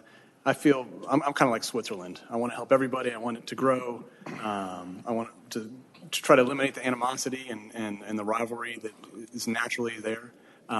So I work with Dave and Tim on Girls Have the Eagle Sticks, and I work with Jason and Tim and Mike and all the other guys and Jason up here with the boys lacrosse. So I'm here just to answer any questions you guys may have and help to get a solution to move forward and get ready for next season. How many girls out of your program at Alpharetta High came through Eagle Sticks? There's probably a handful that play on the Eagle Six club team, like the summer travel team. But most of those kids that are playing now in high school came up through the Alpharetta feeder program. Yeah. So and when you get to high school or when you play summer ball, there's tons of options, whether it's Eagle Sticks, Outlaws, Storm, Sozone are kind of the big ones on the girls' side, and then the boys have the same kind of options as well.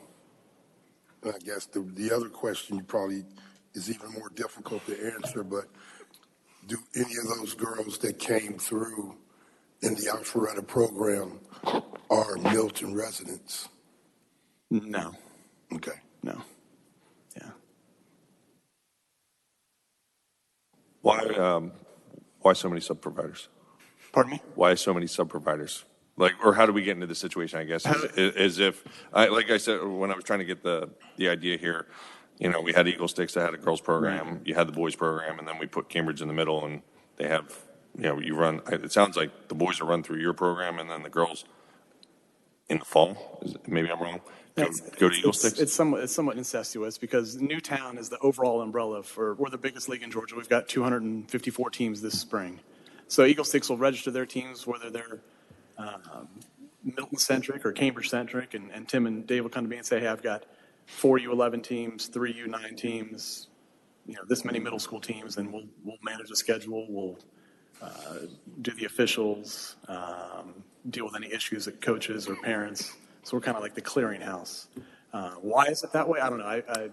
Lacrosse is a different animal. At Newtown, we've got baseball and soccer and flag football, and it's not so school-centric. But lacrosse has always been school-centric, whether it's in Gwinnett County or Forsyth or North Fulton here. It's always been, hey, you kind of grow up with the kids and where you're going to play in high school. So that's your team from kindergarten through high school. I played baseball for Newtown with my son when we first lived over there. So did I hear correctly? Then you're the one who's in charge of all the scheduling? Because I've heard scheduling can be an issue, it sounds like, but it sounds like it runs through you? All game scheduling runs Game through scheduling, me. not practice scheduling. Okay. Scheduling is like 95% of what I do. Scheduling and rescheduling, especially with the weather in the spring. So I can imagine. So even if you went to a new format, who would control the practice scheduling then? Well, Jim and Tom would say, here's your field allocations. And whether it's Bell or one of our school partner fields, they'd say, here's when you can schedule games and practices.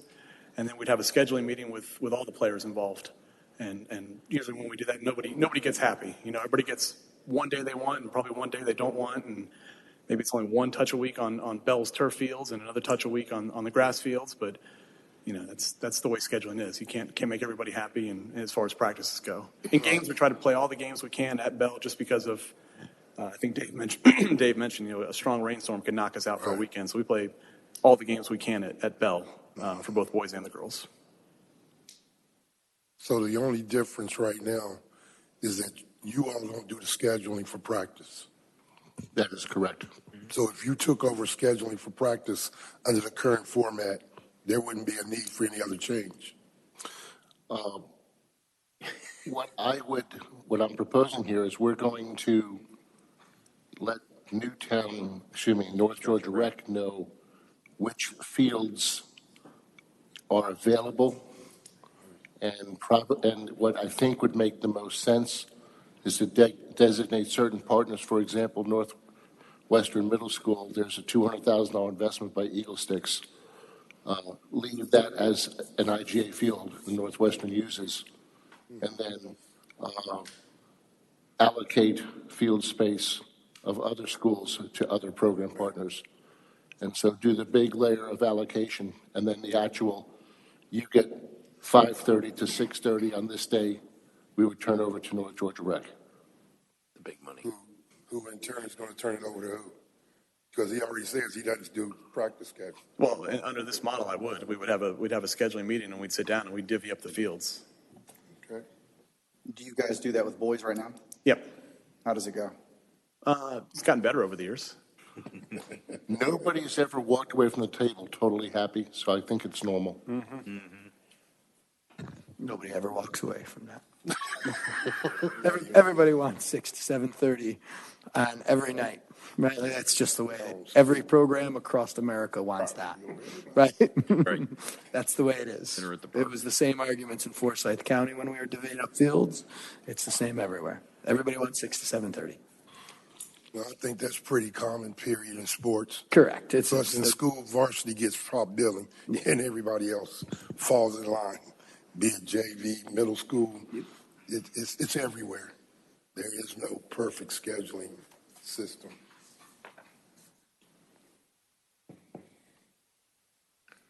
Other questions from Brandon?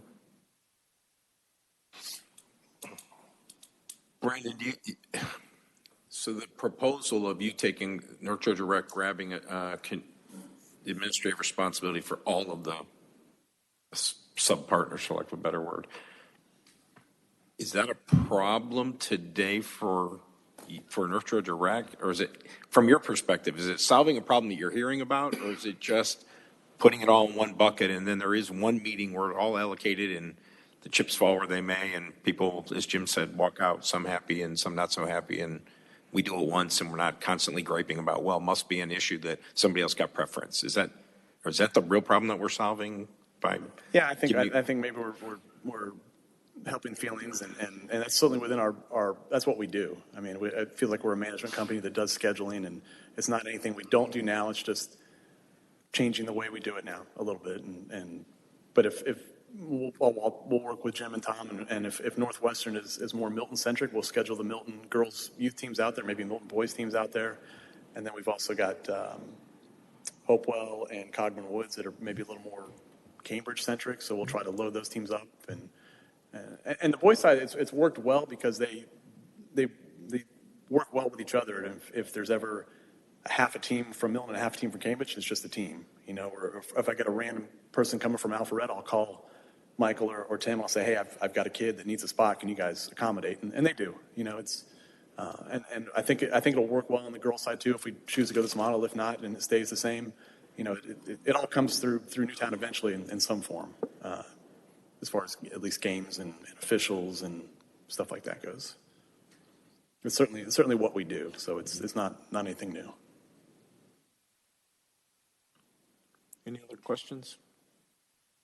I know we got two more topics, so I'm not trying to limit us, but we're having a good debate, a good discussion around this. Mr. Chairman, in situations like this, it is sometimes appropriate to offer up 2 minutes of time to anyone else who's already spoken who would like to add a final comment before you're done. It's your prerogative or not. I'm okay with that. Inbound. Thank you, Mr. Allen. Thanks, Brandon. Thank you. Thank you. Anybody else, based on discussion, want David, I guess, come up and say anything else as we close out topic number 1 of the workshop?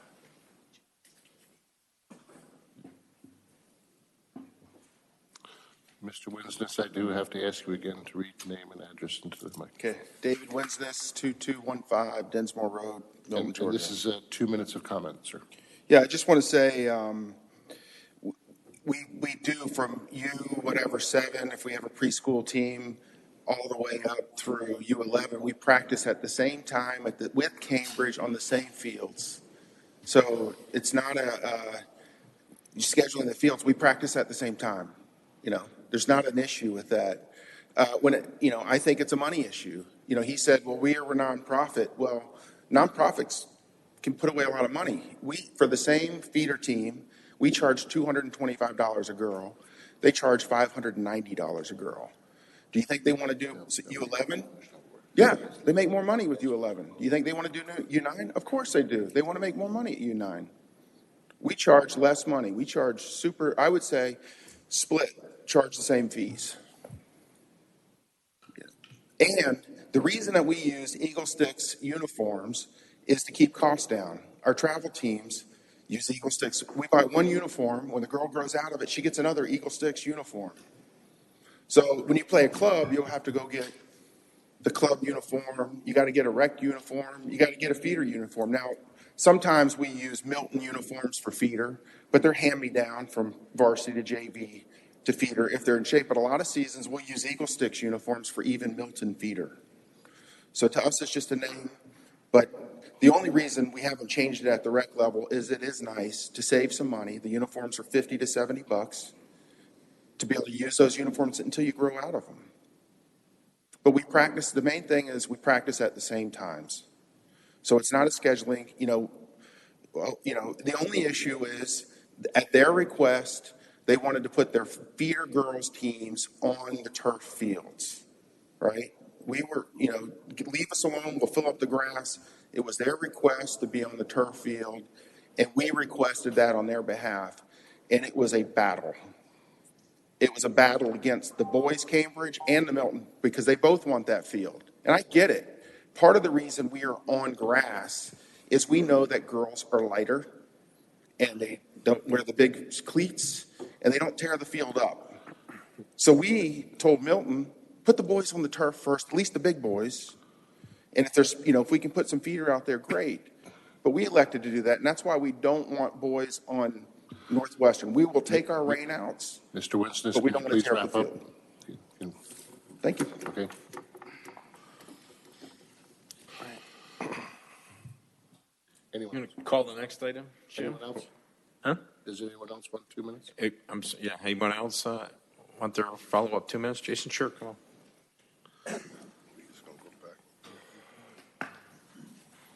on. Yeah, I mean, just Jason Pulowski, 2960 Mountain View Lane. Thank you. Getting good at it. Yeah, I just want to say we're in this for the sport, right? The money thing, I guess I'm happy to sit down and look at the financials. If we want to look at like Eagle Sticks Club financials and compare it to ours and see if there's some difference there, happy to do it, right? I mean, to me, this isn't about the money. We're just trying to provide the best service we can for our families, right? And that's all it's for. This is all volunteer time here because we love it. I love youth sports, and I'm trying to do the best for our people. The money's not a factor at all. I can say that. I can't speak for anybody else, but I can say that for us, all right? So I just wanted to make that point. So that's it. Again, we wish all the success for Milton and Eagle Sticks. We just hope the same for us and are just looking for that equal opportunity. That's all it really is. Thanks. Thanks, Jason. Anyone else? Just one question for you, Yes, sir. Jim. This is a lot to unfold. Do you anticipate any issues with this model transferring over to the other sports? One of the reasons we're here is that lacrosse is so different from all the other sports. Baseball, football, they've gotten themselves established the way they are. Lacrosse morphed. It started out as a club, Eagle Sticks was doing it. Where it started changing here in this city was after Cambridge came to exist, and then one of my very first meetings as the director, 1 week into the job, was a meeting with some Cambridge parents who wanted to create what they were calling at the time bear sticks. So this issue has been around as long as I have been here. And I think it's because lacrosse, the combination of the growth of lacrosse and then not one, not two, but now 3 high schools between Kingsridge, Cambridge, and Milton. It's, I think, a situation that is somewhat unique in the lacrosse, lacrosse in the youth sports community as compared to the other sports that I've been dealing with for the last 25 years. And if I can add to that, it's unique to lacrosse in the state of Georgia compared to other sports, right? So if I, again, go back to Forsyth County, each high school has their youth program in lacrosse. All the baseball kids play through Sharon Springs Baseball, right? And That's right. It's very similar to what this is. It's unique very much to lacrosse. And, I've been here for 15 years and have started lacrosse here 15 years ago in some of the Forsyth County and Gwinnett schools. And it's just, for whatever reason, that's how that morphed. It's very school-centric, where baseball, I think, is very park-centric, Yeah. not just here in Milton, but everywhere. Is that similar to like a Johns Creek or Roswell? Johns Creek and Roswell have their programs through there, High school affiliation? Yeah, most of it. Some of them lose to when they have to combine through it, but yes. Mr. Chairman, if I can just point out one thing, I'd like to offer, Thanks. first as director and then second just personally, what a wonderful situation we got here. Look at the passion that these people, these volunteers are bringing here. You know what would be worse than the discussion we're having now? Is if we didn't have anyone who gave a darn about this. We've got very passionate, engaged people, and we are fortunate as a community to be here having this problem. This is a good thing. Mm-hmm. And I think this is a necessary step in the evolution of lacrosse here in this city. And I want to simply close by saying what is important to me is that any single, whatever direction we go, the message is that whatever organization you want to sign up with, you are welcome to play lacrosse in the city of Milton. If you are districted for A and you want to go play for B because that's where you think is your best experience, well, then what will happen is all of these sub-partners will do the best they can to provide the best quality experience because parents should have free choice when it comes to this type of structure. Baseball is like Jason said, everyone played at Sharon Springs. Everyone here in Milton is playing Hopewell baseball. There is no other facilities for doing so. And as you will see in this next discussion, you'll see how well Hopewell baseball is doing. With that, if it's okay, I'll move on to the next time. That'd be great. Thanks, Jim. And to all of you lacrosse guys and Mr. Salas in baseball, I meant every word I said. This is a wonderful situation to have you guys this passionate.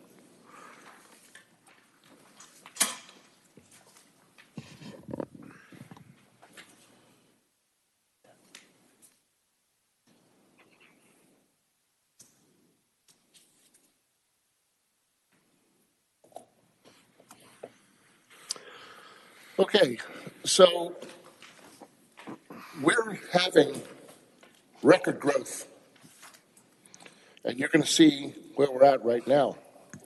So one thing that has become clear so far this year, in spring of 2019, is that we're going to have to do something different in 2020. So I'm here to talk about what we are proposing. This, if I may conjure Mr. Alberisi here, this is going to be like the scheduling meeting where no one goes away happy. Currently, in the spring, lacrosse has access to 2 of the artificial turf fields. And for those of you who are not following in the slide, I have a field number 1/7 and number 2. It's not 1/7. It refers to field 1 and field 7. For those of you who are not aware, electrically, in terms of the lights, we have field 1 divided into field 1 and field 7. Little history. When Bell Memorial Park was redesigned, we put into the artificial turf field the lines to be able to support baseball on the south end of field 1. The south end of field 1 is closest to the concession stand. So we designated that as field 7. And in fact, there was a scoreboard for field 7, a score stand for field 7, and the markings for field 7. So we have, since it's been built, simply referred to it as field 1. But I think we're reaching the juncture where we must truly start to think of field 1 and field 7. And no, it's not 1/7. Okay? As we have already established in the discussions previously, Eagle Sticks also uses the natural grass field at IGA. And yes, they have invested over $200,000. We have had several successful partner programs with Eagle Sticks in renovating. They've got 3 different fields there now. We've built out every single thing we can build out of that school. The next step would be lights. The city also has agreements with Hopewell Middle, Cogmer Woods, Birmingham Falls, and Crab Apple Crossing, the one that's known as Friendship Community Park. These fields were heavily used before Bell Park was renovated and while Bell Park was being renovated. Northwestern is continuously used by Eagle Sticks, and they do, on occasion, overflow to Birmingham Falls. But for the most part, these other fields have not been used. However, I have anticipated that this day would come that we are at today. And that's why I have maintained the contracts. I have maintained the maintenance of the fields, continued to cut the lawn, because I knew the growth was coming. Well, the wave is here. Another key thing to look at is in the current structure, lacrosse practices twice a week and has a weekend game. In the industry, we call that touches on a field. How many times you get on a field? Are you getting, if 2 practices and a game, that's 3 touches. If you practice once a week and you have a game, 2 touches. Fair enough? Here's the baseball overview. Currently, baseball is using the diamond-shaped fields 3, 4, 5, and 6, which are natural grass and dirt. They also have access to the field at Hopewell Middle School. And we just this year have started using the natural grass and dirt field at the Birmingham United Methodist Church, where we are in a partnership with BUMC. And here's a big difference. Lacrosse likes to go with 1.5 practices. Baseball is getting an hour. Baseball practices once a week, and they have a weekend game. 2 touches, 3 touches. Let's follow that. Okay? And here's a fall overview. It's essentially the same as we have followed year after year. Fall is typically the smaller season for both lacrosse and baseball. And so we've had football, and we'll be talking a little later about a new potential football program provider. But football was on fields 1 through 7. And so with less registration, we've been able to squeeze lacrosse onto Northwestern Middle School and Bell Memorial Park Field number 2. And again, we have the schools. And in baseball, nothing changes. So here what you have, this is a 4-year analysis of the spring and fall registration for Eagle Sticks girls lacrosse and North Georgia boys lacrosse. The green line indicates the total registration. You can see that lacrosse, Eagle Sticks has, looks to have fairly leveled. It's a successful program, over 200 kids, consistently. All right. Boys lacrosse had a terrific upswing those first couple years. It was so exciting to report 100% growth, but it too has started to level out. Here's Hopewell baseball.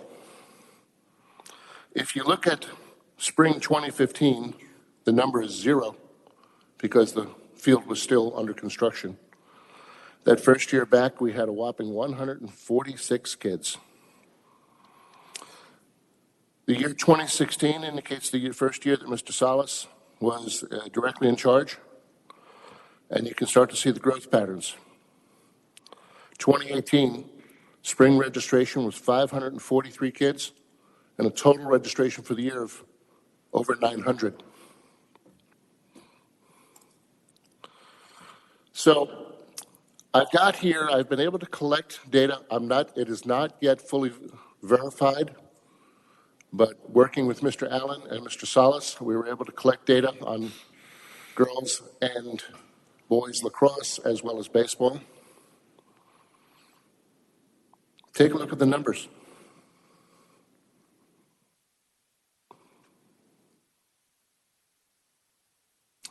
Hopewell Baseball has achieved its highest registration in the existence of the program.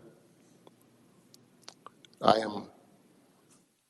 can honestly say that the record I personally set has been passed. When I was president, I got 803 kids on 4 fields. Okay. It was miserable, but Mr. Salas is making great use of the extra field space that's been provided.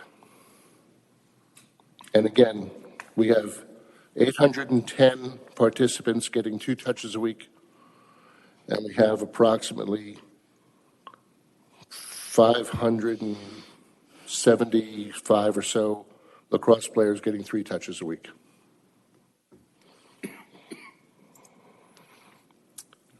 So we're looking at ideas. One of them here is boys and girls lacrosse be scheduled for practices. We're talking starting spring 2020. We're not talking about a change for 2019 fall.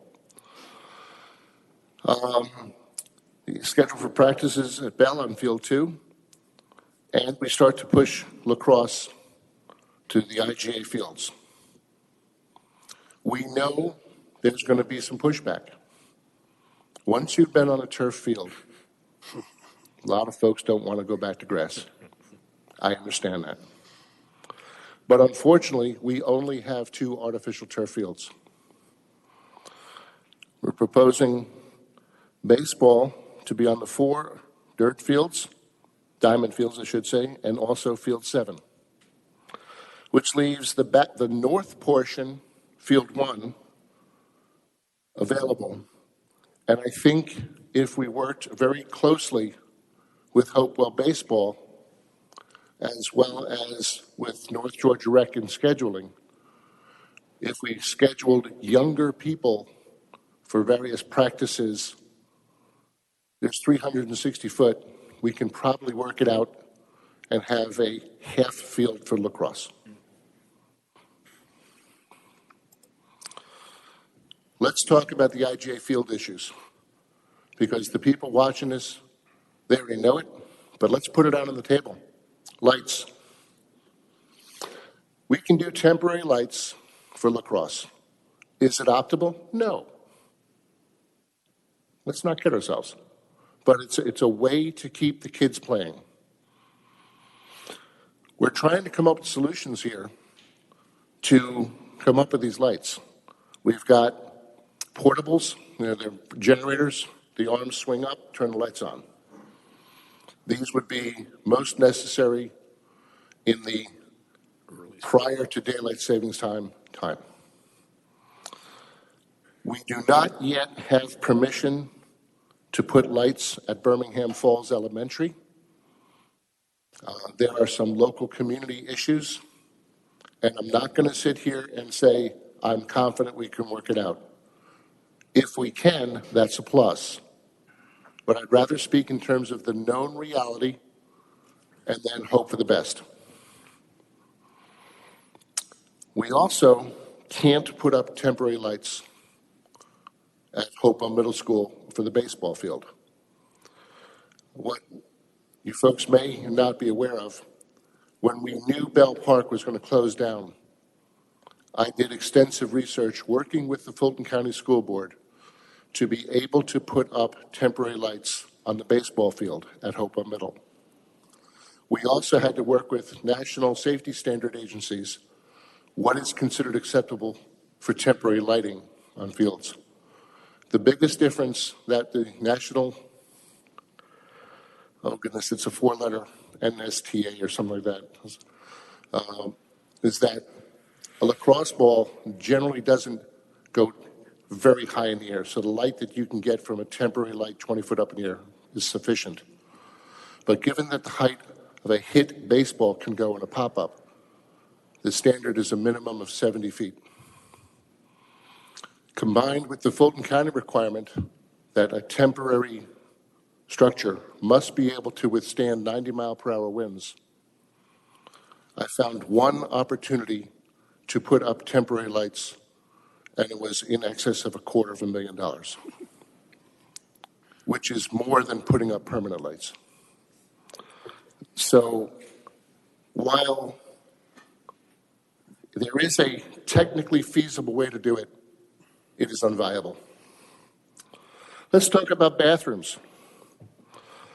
We've worked with the Fulton County School Board, and we have been able to get access to bathrooms at Northwestern Middle School that happen to be next to the auditorium/gymnasium. That's worked out well. But at all these other facilities, Hopewell Middle, Cogburn Woods, Crab Apple Crossing, Birmingham Falls, and the Birmingham United Methodist Church, everything is portable toilets. We've all used them. They're not pleasant, but when it's time, it's time. Okay? Parking.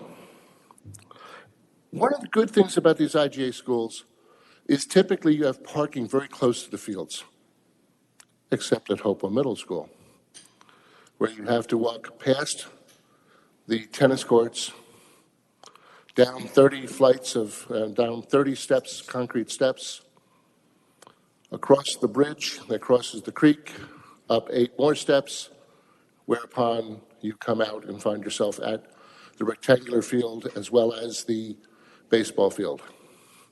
The land is detached from the school. We could probably make some limited accommodation for someone with special needs, someone who would have the placard for parking, but candidly, it wasn't built with this usage in mind. So that's it. And at this point, just like we did the last one, I'd like to turn it over to all the organizations. I ask you to keep in mind, I think these are the big numbers here.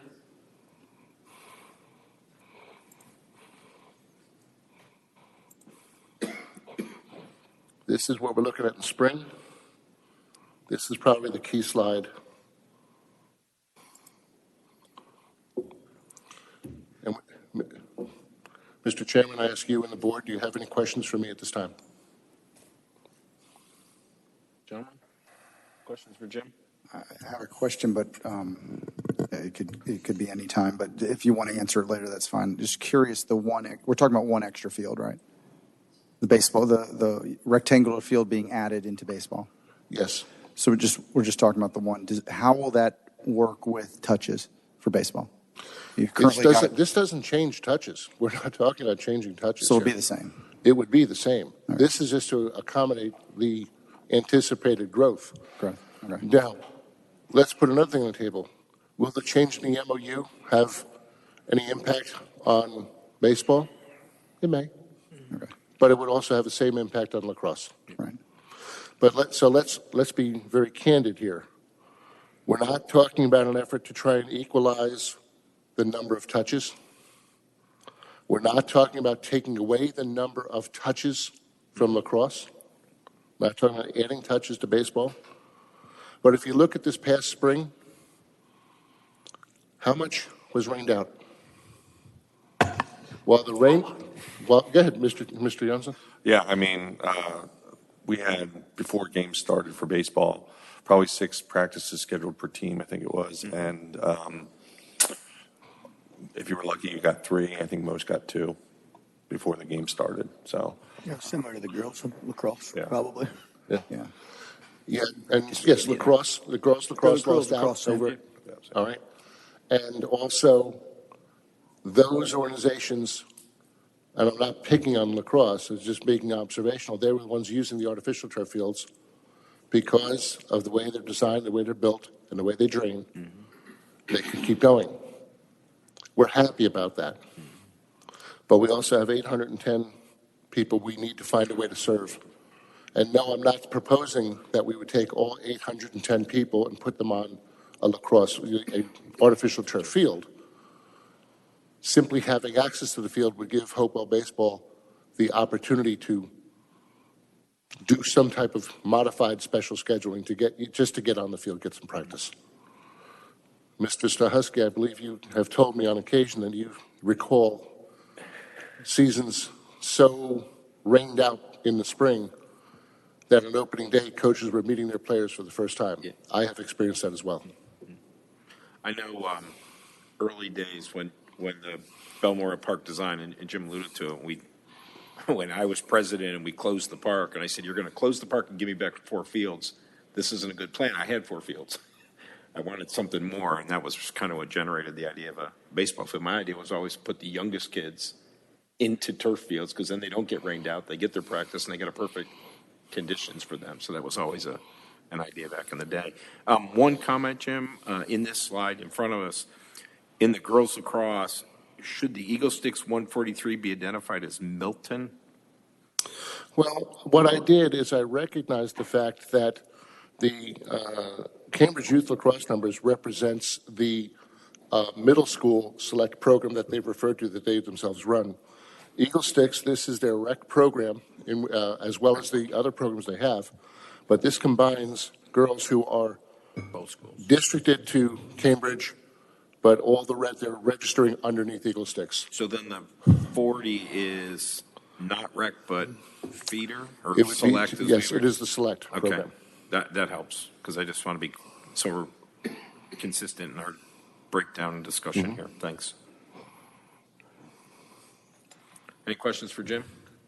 That was Jim, I appreciate the need we have to find. I can't hear you. Appreciate the need to find some more space for baseball. And part of this is my son played baseball for 2 years, maybe.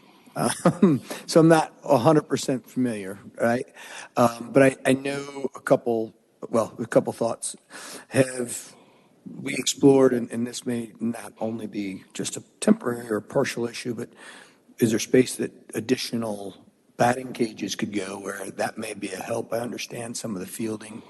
And coming from the Northeast, I also know that, baseball is played in a gym for a lot of the time. Is it an option to get some of these practices in that we use the IGAs through the gyms, that a U9 could go in there and get fielding practice, could get throwing practice in a gym that we're already currently using through an IGA at one of these places?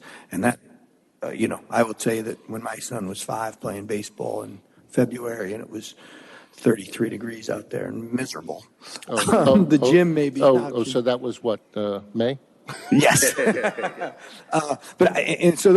I don't know, again, not ideal options. I don't know that, it still may necessitate some time on that field 7 and for games and things, but it may also open up some others if there's maybe the potential to build additional batting cages where folks could get through there.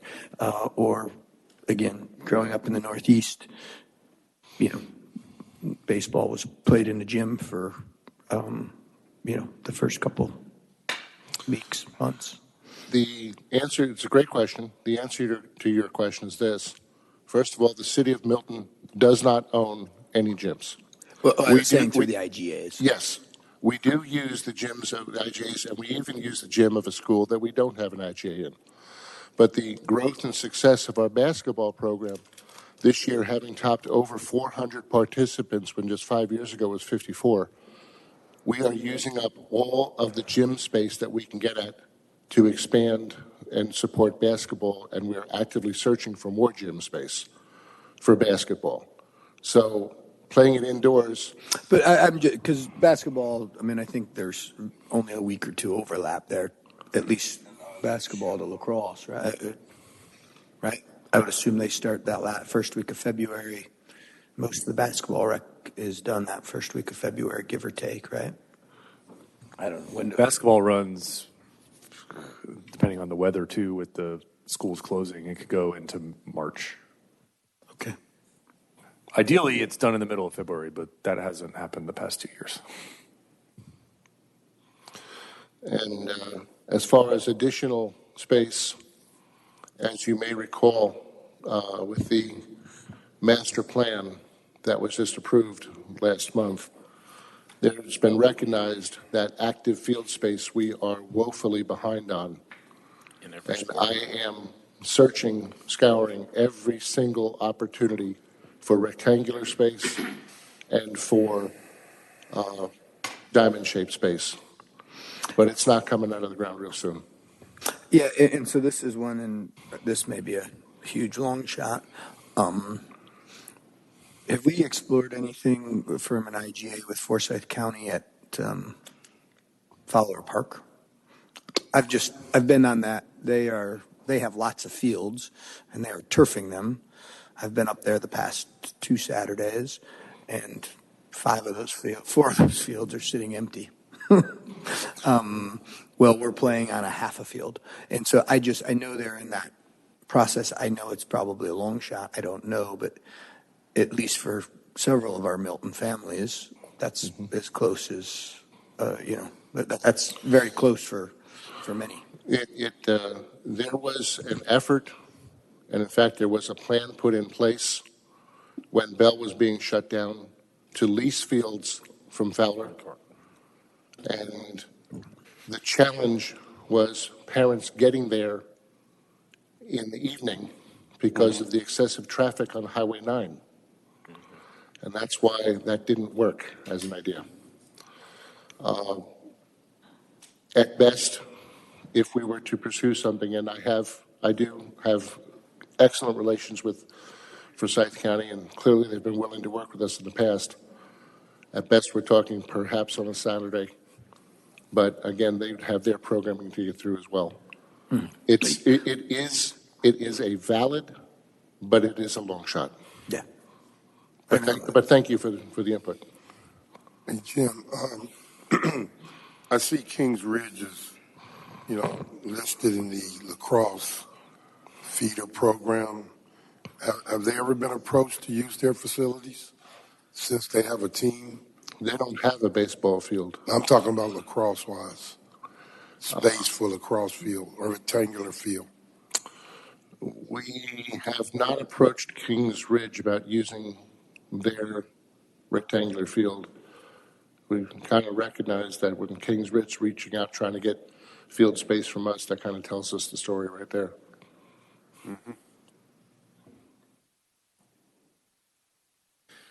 So, Jim, just to be clear, we're not looking to change the number of touches, rather just allocate where these providers play within the assigned space fields that we have available. That's what we're looking at here. And the belief is we have the space, it's just where are we going to put them and when? Sure. We've got 4 fields that are 4 rectangular grass fields of varying size that are parked right now.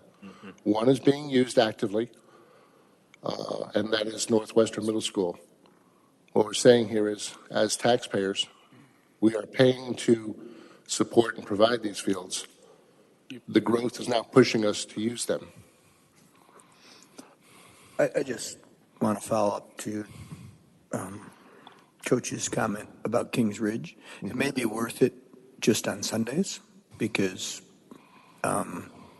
we know that Cambridge, we know that they rent their facilities on Sundays on the basketball side. And even if we had 5 hours there on a Sunday, for lacrosse. It would give us a rectangular field. I think it would open up. That's. Mr. Albrisi, I will commit here publicly and on the record that I will pursue that. I do have some very good contacts at Kings Ridge. I will. So that's just to his point. That may be. I'm here to get help. I'm here to get ideas, and that's a great idea. Work on your principle to get you field space on Sunday. That's what you need to do. I will commit to that next week. Yeah. Thank you. No, thank you. The numbers from the 10-year plan that I've got in front of me, because I carry them around with me all the time, we need today in 2017 2 multi-purpose fields, and we need 4 youth baseball fields. and we need 2 baseball fields over 250 feet. So that's 8 fields we need today in 2017. I won't even bother with the 2027 standard. So we need field space as a city. So we got to take advantage of what we've got. Do they have baseball fields at Fowler Park? Sir? Do they have baseball fields at Fowler Park? I don't know. I don't. Does who have a baseball field? Fowler Park? I don't think they do they? I don't know. Fowler Park? Yeah. Has baseball fields. Does it? Yeah. Dirt baseball fields. Okay. Parents won't drive there. We tried. We tried. We did. And the only thing that's changed since then is the traffic's gotten worse. But you want to let the providers. If you're done with me, I can go back up here, and obviously I'm able to answer any questions as we move forward. Same thing, we'll entertain comments from our providers in the audience who've graciously stuck around with us this evening in this workshop. You got comments about our field allocation or things for us to consider, for Jim to consider further? This is the time to speak.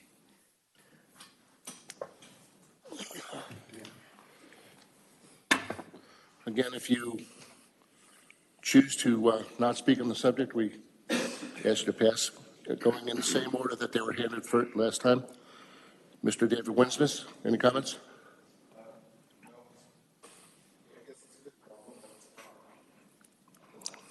Thank you. Mr. Jason Pulaski?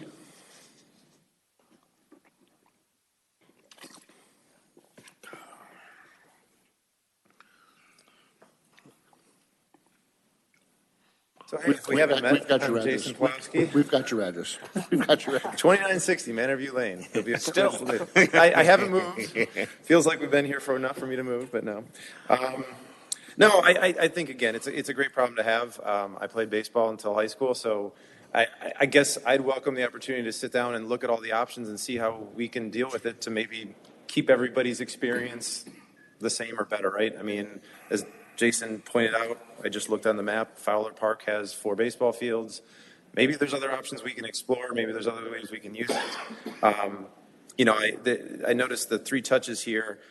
We don't even get 3 touches at Bell because a lot of our games are now away games, probably for the same reason, right? We're all stretched for field. So, you know, I don't have enough information to really talk to a lot of this other than to say, yeah, we love the experience we have at Bell, and we'd be happy to sit down and figure out how we can, you know, keep that experience because it's a huge asset to have that turf field. So looking into all the options we can to keep everybody getting a chance would be great. So we're up for, you know, whatever information we can provide, whatever we can do to try to make this, find a solution that works and keeps everybody having a good experience. So that's really all I have to say because I don't have enough information otherwise to talk to it.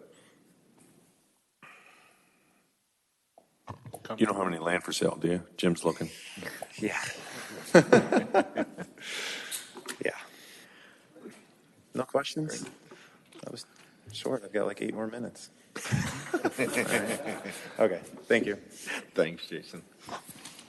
Mr. Tim Bibler? Okay. All right. Thank you, Tim. Mr. Michael Windler?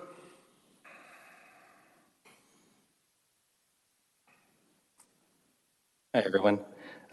Michael Windler, 11563 Valmont Trail, north of here. I'm sorry I'm not as prepared as I'd like to be. This is my notes that I scribbled the minute the topic started coming up. So bear with me while I might jump from topic to topic, and you can ask me anything about it as I go. I will reiterate, what a great problem to have.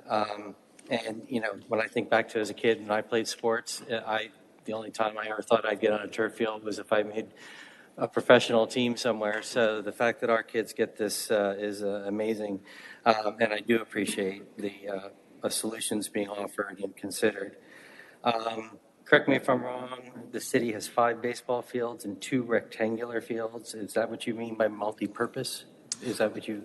The city, in terms of the physical property, there are 4 diamond-shaped baseball fields that we own at Bell Memorial Park. Okay, it is 4. There are 2 rectangular fields at Bell Memorial Park, but one of them is subdivided into being a diamond-shaped field. But what you mean by multi-purpose is they get shared by multi-sports. Yes. Okay, so where baseball fields are dedicated to the game of baseball, we have multi-field sport fields which are divided up. So we only have two valuable commodities in this city for rectangular sports, if you will, and they have to be shared between football, lacrosse, soccer, girls lacrosse, boys lacrosse. I mean, so there's a lot more here to saying that there's two fields. The baseball fields are also shared by the cricket teams that come in here. Okay, all right. Okay. I think Jason mentioned this, but I wouldn't say we get 3 touches a week. We do have away games. Half the time we're not there. The other half we are. So we do have 2 practices. We do practice 90 minutes. That's a thankful evolution from Bell Memorial coming along, actually, as the sport was growing. We used to have 60-minute windows. And that was because we didn't have lights on the other fields, and we had to get them in quick and get out. So actually, that was a nice bump up to us. Thank you for the rectangular fields, and the lights actually gave us that time. However, lacrosse has upwards of 18 to 20 kids per team. Baseball has, I believe, 11 to 12 kids a team. We, during practice, have put upwards of 4 teams on the field at once, which means we're servicing upwards of 60 to 80 kids on one field at a time, not 11 or 12. It sounds to me like baseball has an efficiency problem with their use of field space. So I don't want to solve a baseball problem at the expense of lacrosse and other sports that require the rectangular field.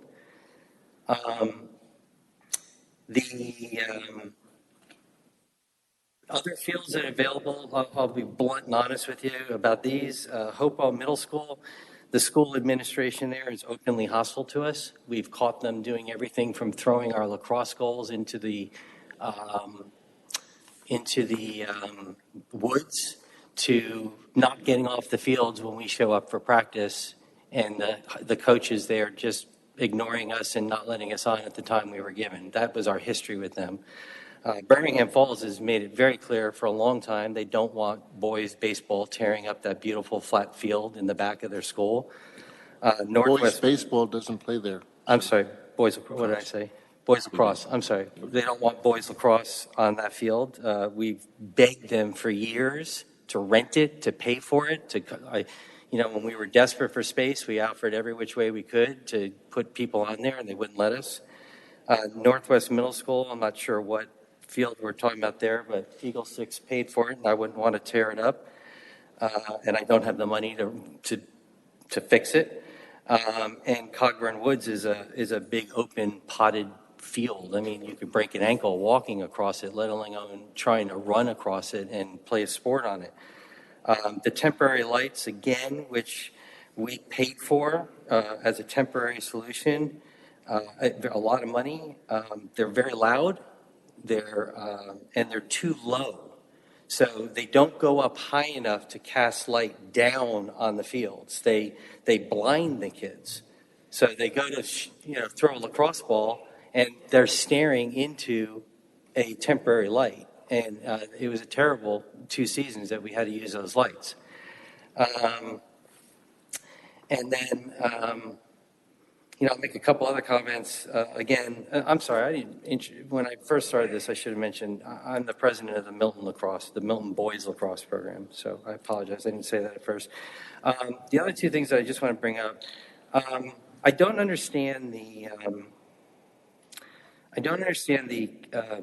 accommodations being made to Kings Ridge.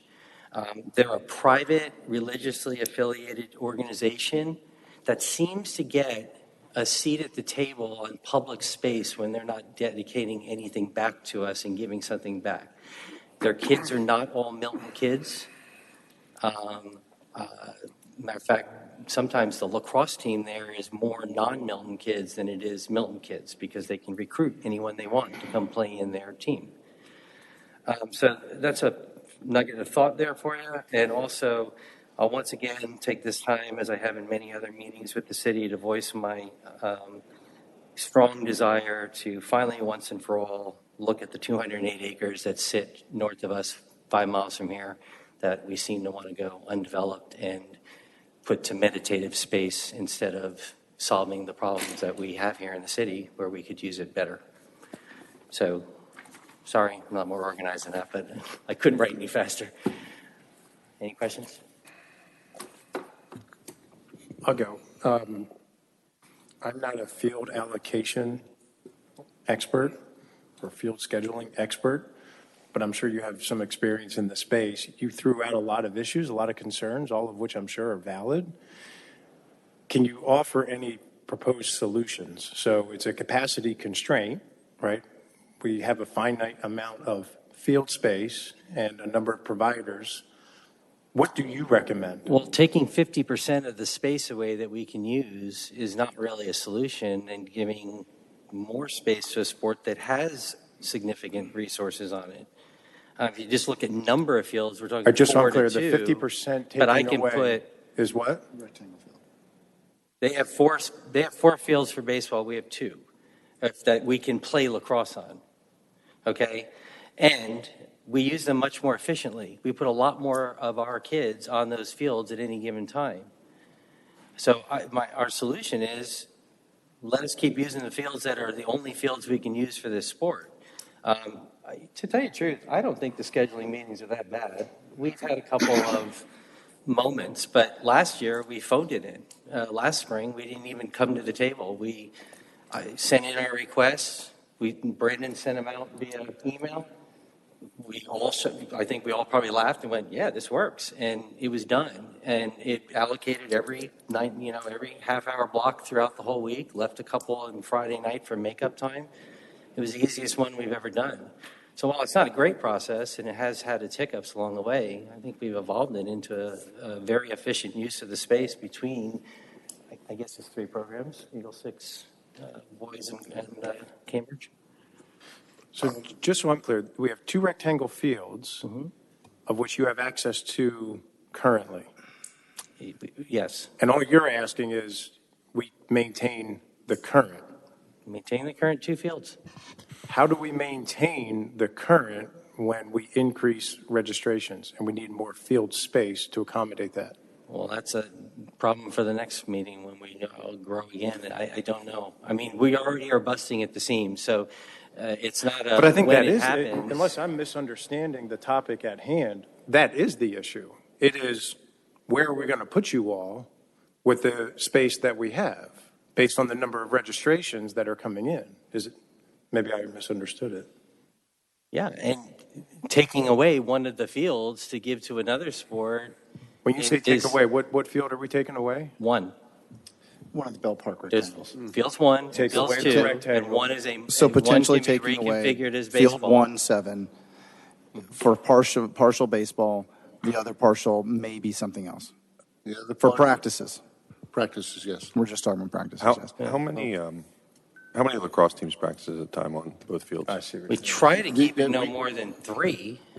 So we're saying 60 people Yeah, for an hour and and a half. we at the lower ages we do 4. Like Right. I'll take. Matter of fact, we do it right now on Monday and Wednesday nights from 4 to 6:30.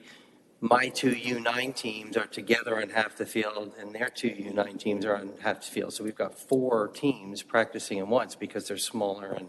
we Well, can so accommodate. just for efficiency, and I'm sure Juan will probably cover it, but from baseball, they actually have 2 teams practicing in a 2-hour slot. One's in the cage and then one's in, so there's 20 basically for a 2-hour slot times 4. Well, So wait, you just there's said, 80, there's 80. you just said half of those kids are in the cage.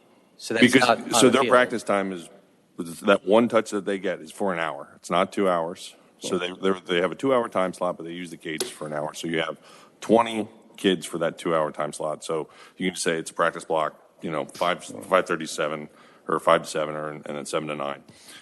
So there's 80 kids practicing at any given time for baseball. So they've maximized their efficiency for sure, because you can say that there's only 10 people on the field or 11 people on the field, but it's really, they only get limited time for it. So, I mean, I'm just from comparing apples to apples. That's why I asked about how many teams practice. If there's 20 on a team. For safety reasons, the older we get, we don't want any more. No, than 2 I get on that there, from the but- older, and I think that was part of the discussion to say with the younger kids, you put the younger kids on half the field, on field 7 and 1 so that they can get more kids in for practice time, and then the bigger kids obviously have to use the full field. So, Jim, question with this change in the fall, and anybody correct me. Boys lacrosse is on Bell Park in the fall and spring. Is that right? Yes. Okay, so And girls are playing at Northwestern games, and they're also practicing, David? not in the fall. Not fall, okay. No, in the fall we're on grass fields. I don't know about anyone else, but I believe in the fall all the girls are on grass. Am I right? Yes. So this isn't a fall issue for girls lacrosse, but it is for boys. And I'm now baseball is. Do we have a fall program at all? It's spring. There is a fall program, but it's I think the numbers. Would this are up be there early. identified in the fall problem? Well, in the fall, we have football. So football takes field 1. Yeah. Correct. So So it doesn't affect I'm lacrosse curious in the if fall. so. Right now, fall probably will look the same. Yes. Is that about right? Mm-hmm. Yes. We're really talking about spring. Yes. Yes, that's why we're talking spring 2020. Spring, right. So I want to make sure because we do have space. The issue is space at Bell because we have Birmingham Falls is completely open. So like we've mentioned here and some of these other fields, but we are talking about the spring. And the reason I'm asking this is this identifying the boys also moving on grass fields? Yes. Okay, that's new. Yes. The girls have always been on grass. Okay. And also fall, it's a little bit better too, because even though we have football, they have one practice that usually ends. They do, but that's going to Like- change. That could change quite a Yeah, bit. I'm just saying, like right now, it hasn't been that big an issue because we like almost split the night with them. Right. Yeah. Mr. Windler, I will tell you that with the new football program provider, we should not count on that. We don't yet know Okay. how it's going to be structured. Well, I'm just giving you a heads up. That could be different. So I have another question in regards to in the past, we've moved girls to grass fields. This is what we've said. Are the girls going to be mostly affected in the spring then than the boys? Are the girls programs moving completely to grass fields? We will do everything we can to make sure that girls and boys have access to artificial turf field. However, what we're saying here is that in order to accommodate growth of all youth sports, we're going to have to start making use of the grass rectangular fields that the city has through IGA agreements. Right, I see that. I was just trying to figure out another problem in the future with who moves. Jim, on that point, if I may, does baseball have capacity at the IGA fields, or are they just rectangular fields? There is, at Hopewell Middle School, there is an IGA, at Hopewell Middle School, there is a rectangular field, and there is also a diamond-shaped field. The diamond-shaped field is 190 foot to center field, which is equal in length to the smallest baseball field that we have at Bell Memorial Park. It has no lights, and we have no ability to put temporary lights on it. So we really can only make use of that once we get past daylight savings time. And so without that, the only other option to accommodate Hopewell baseball is to open up field 1-7. We're already using Birmingham United Methodist Church, and so now the last, unless I can come up with another diamond-shaped field that can serve, because we were almost at this point for this spring, but then we were able to work a deal with Birmingham United Methodist Church. So while the options are not good, like you're not going to like that, you do have alternatives. They're Well, not great. Let's point out something. Is IGA what you call the middle schools in it? Is that what you? Intergovernmental. Intergovernmental Okay, all right. agreement. Keep in mind, all of those fields are, I think the biggest one, and I think we talked about this at a previous meeting, so someone correct me if I need to.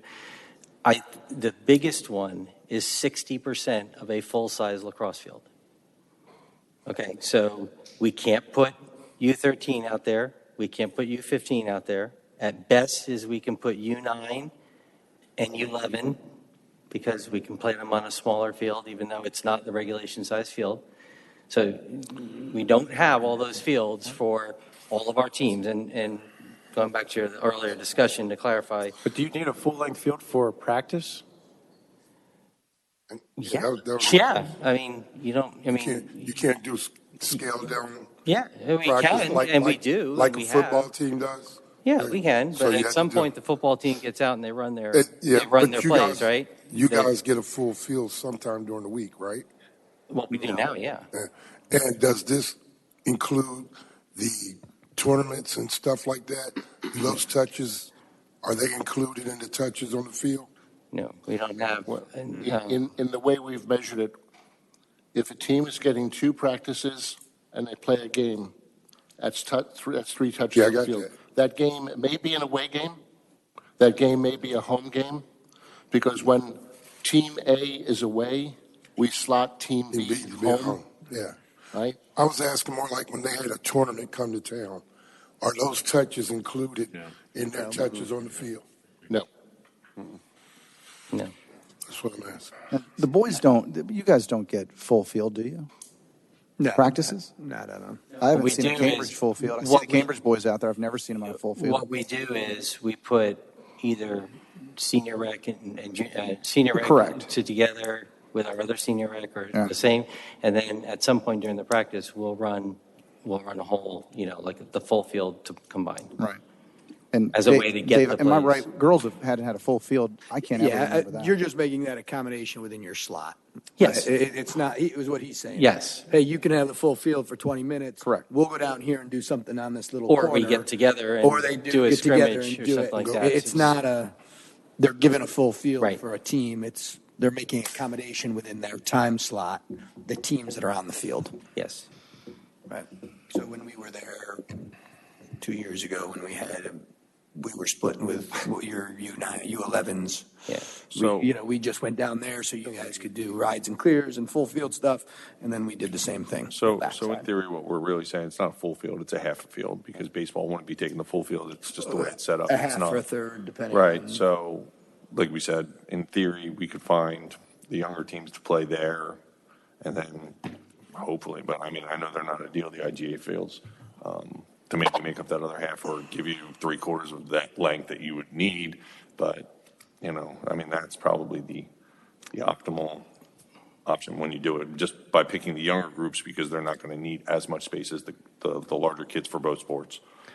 So on a maintenance level, Jim, would we've had some, I know there's been some complaints about in Northwestern and Birmingham Falls. Would we increase the maintenance level on that? Certainly, if you get more usage, you have to increase the maintenance. In the years that those other fields have not been used, other than for elementary school recess and Hopewell Middle School, we have worked very hard to keep and maintain those fields. There were some complaints, there were some issues about some holes and pockets, but we've worked to fix them because, again, we've been spending money in anticipation of being at this day. Right. The reality is a grass field is never going to be as nice or smooth or pretty as an artificial turf field. I get it. When we play our northern games, the fields are terrible. We play on long grass. I don't, if Dave or Jason could speak to the girls' side, on the fields of grass, the only thing I'm concerned is at Northwestern, this past year, there's been a lot of issues with the grass being too long. That's one issue. Yes, It that's looked being great addressed. today. What's that? All cut and Correct. lines But looked awesome that today. issue I came is right being from there. addressed. Okay. And that's all I'm trying to figure out is if we are moving everyone a little more to these grass fields because Birmingham Falls was an opposite, which was the grass wasn't growing. So it becomes a little bit of a mud pit. That's in what there. Hopewell is. And in the past, Jim did do his best to maintain those fields like Hopewell and things like that. But Yeah. all it takes is one good weekend of boys lacrosse games and 3 months worth of work is torn up. So Well, and unfortunately, having been at Birmingham Falls quite a bit, I'm not necessarily agreeing with whoever told you guys no, but the way that field is, even the girls are tearing it up. yeah, So yeah, I don't know. it's a nice space though. It Nice is and nice. flat. There's a lot of space. Is there any potential? I know that before we had the agreement with the United Methodist Baseball, field? Was that, sorry. Yes. Wasn't there another group that we were in talks with or that you were in talks with? Is there any opportunity for that baseball field to come back? Would they be interested? Which It one was, is? I believe it was the one in Scottsdale, but I don't think that one had lights, right? The Scottsdale field has no lights. There are no bathrooms again. It would be the equivalent of us renting another Hopewell Middle School field, except that there'd be relatively closer parking. Now, is this something that I was heard years ago was that they wanted lights, but the city said no. Is that because they can't really get them? The community. So that is an issue there for the community. There's a long story with that one. That's fine. There is, Kings Ridge has a field that they're about to access. Has that happened yet? That is not correct. It's not correct. Okay. They're not building a new field. I'm talking about the field that was next to their property. Okay. Well, then, never mind. I really think that, we're trying to find a solution this evening. We're going to be back next year trying to find the same solution. I mean, the reality is the city doesn't have enough space ball fields. All sports. All sports. Across the board. We're growing. I almost think that this board really needs to send a message to the council as a priority. They float a bond or something. Yeah. Because it's just ridiculous. It's not going to go away. The community's growing, and we're going to be here again. Keep making stuff passive. And I would say that it's going to strangle all of our programs. I mean, yes, Jim's program, the Hopewell program is growing, but it's going to cap out if parents Right. know that they're going to run into scheduling issues. We felt that too. I mean, that's part of the reason why some of our parents get angsty around lacrosse is we get weird times sometimes, we've smoothed it out, we've gotten it better, but some people just point towards other programs because there's less hassle and less issues. So, Does Kings Ridge participate in your league as a separate entity? Just Kings Ridge kids? And they're not putting up any type of property. They have a football field, a baseball field, all of that on their campus.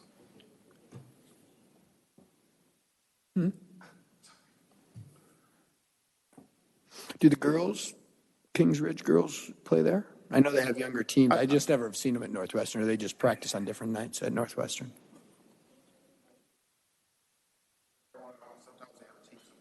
Okay.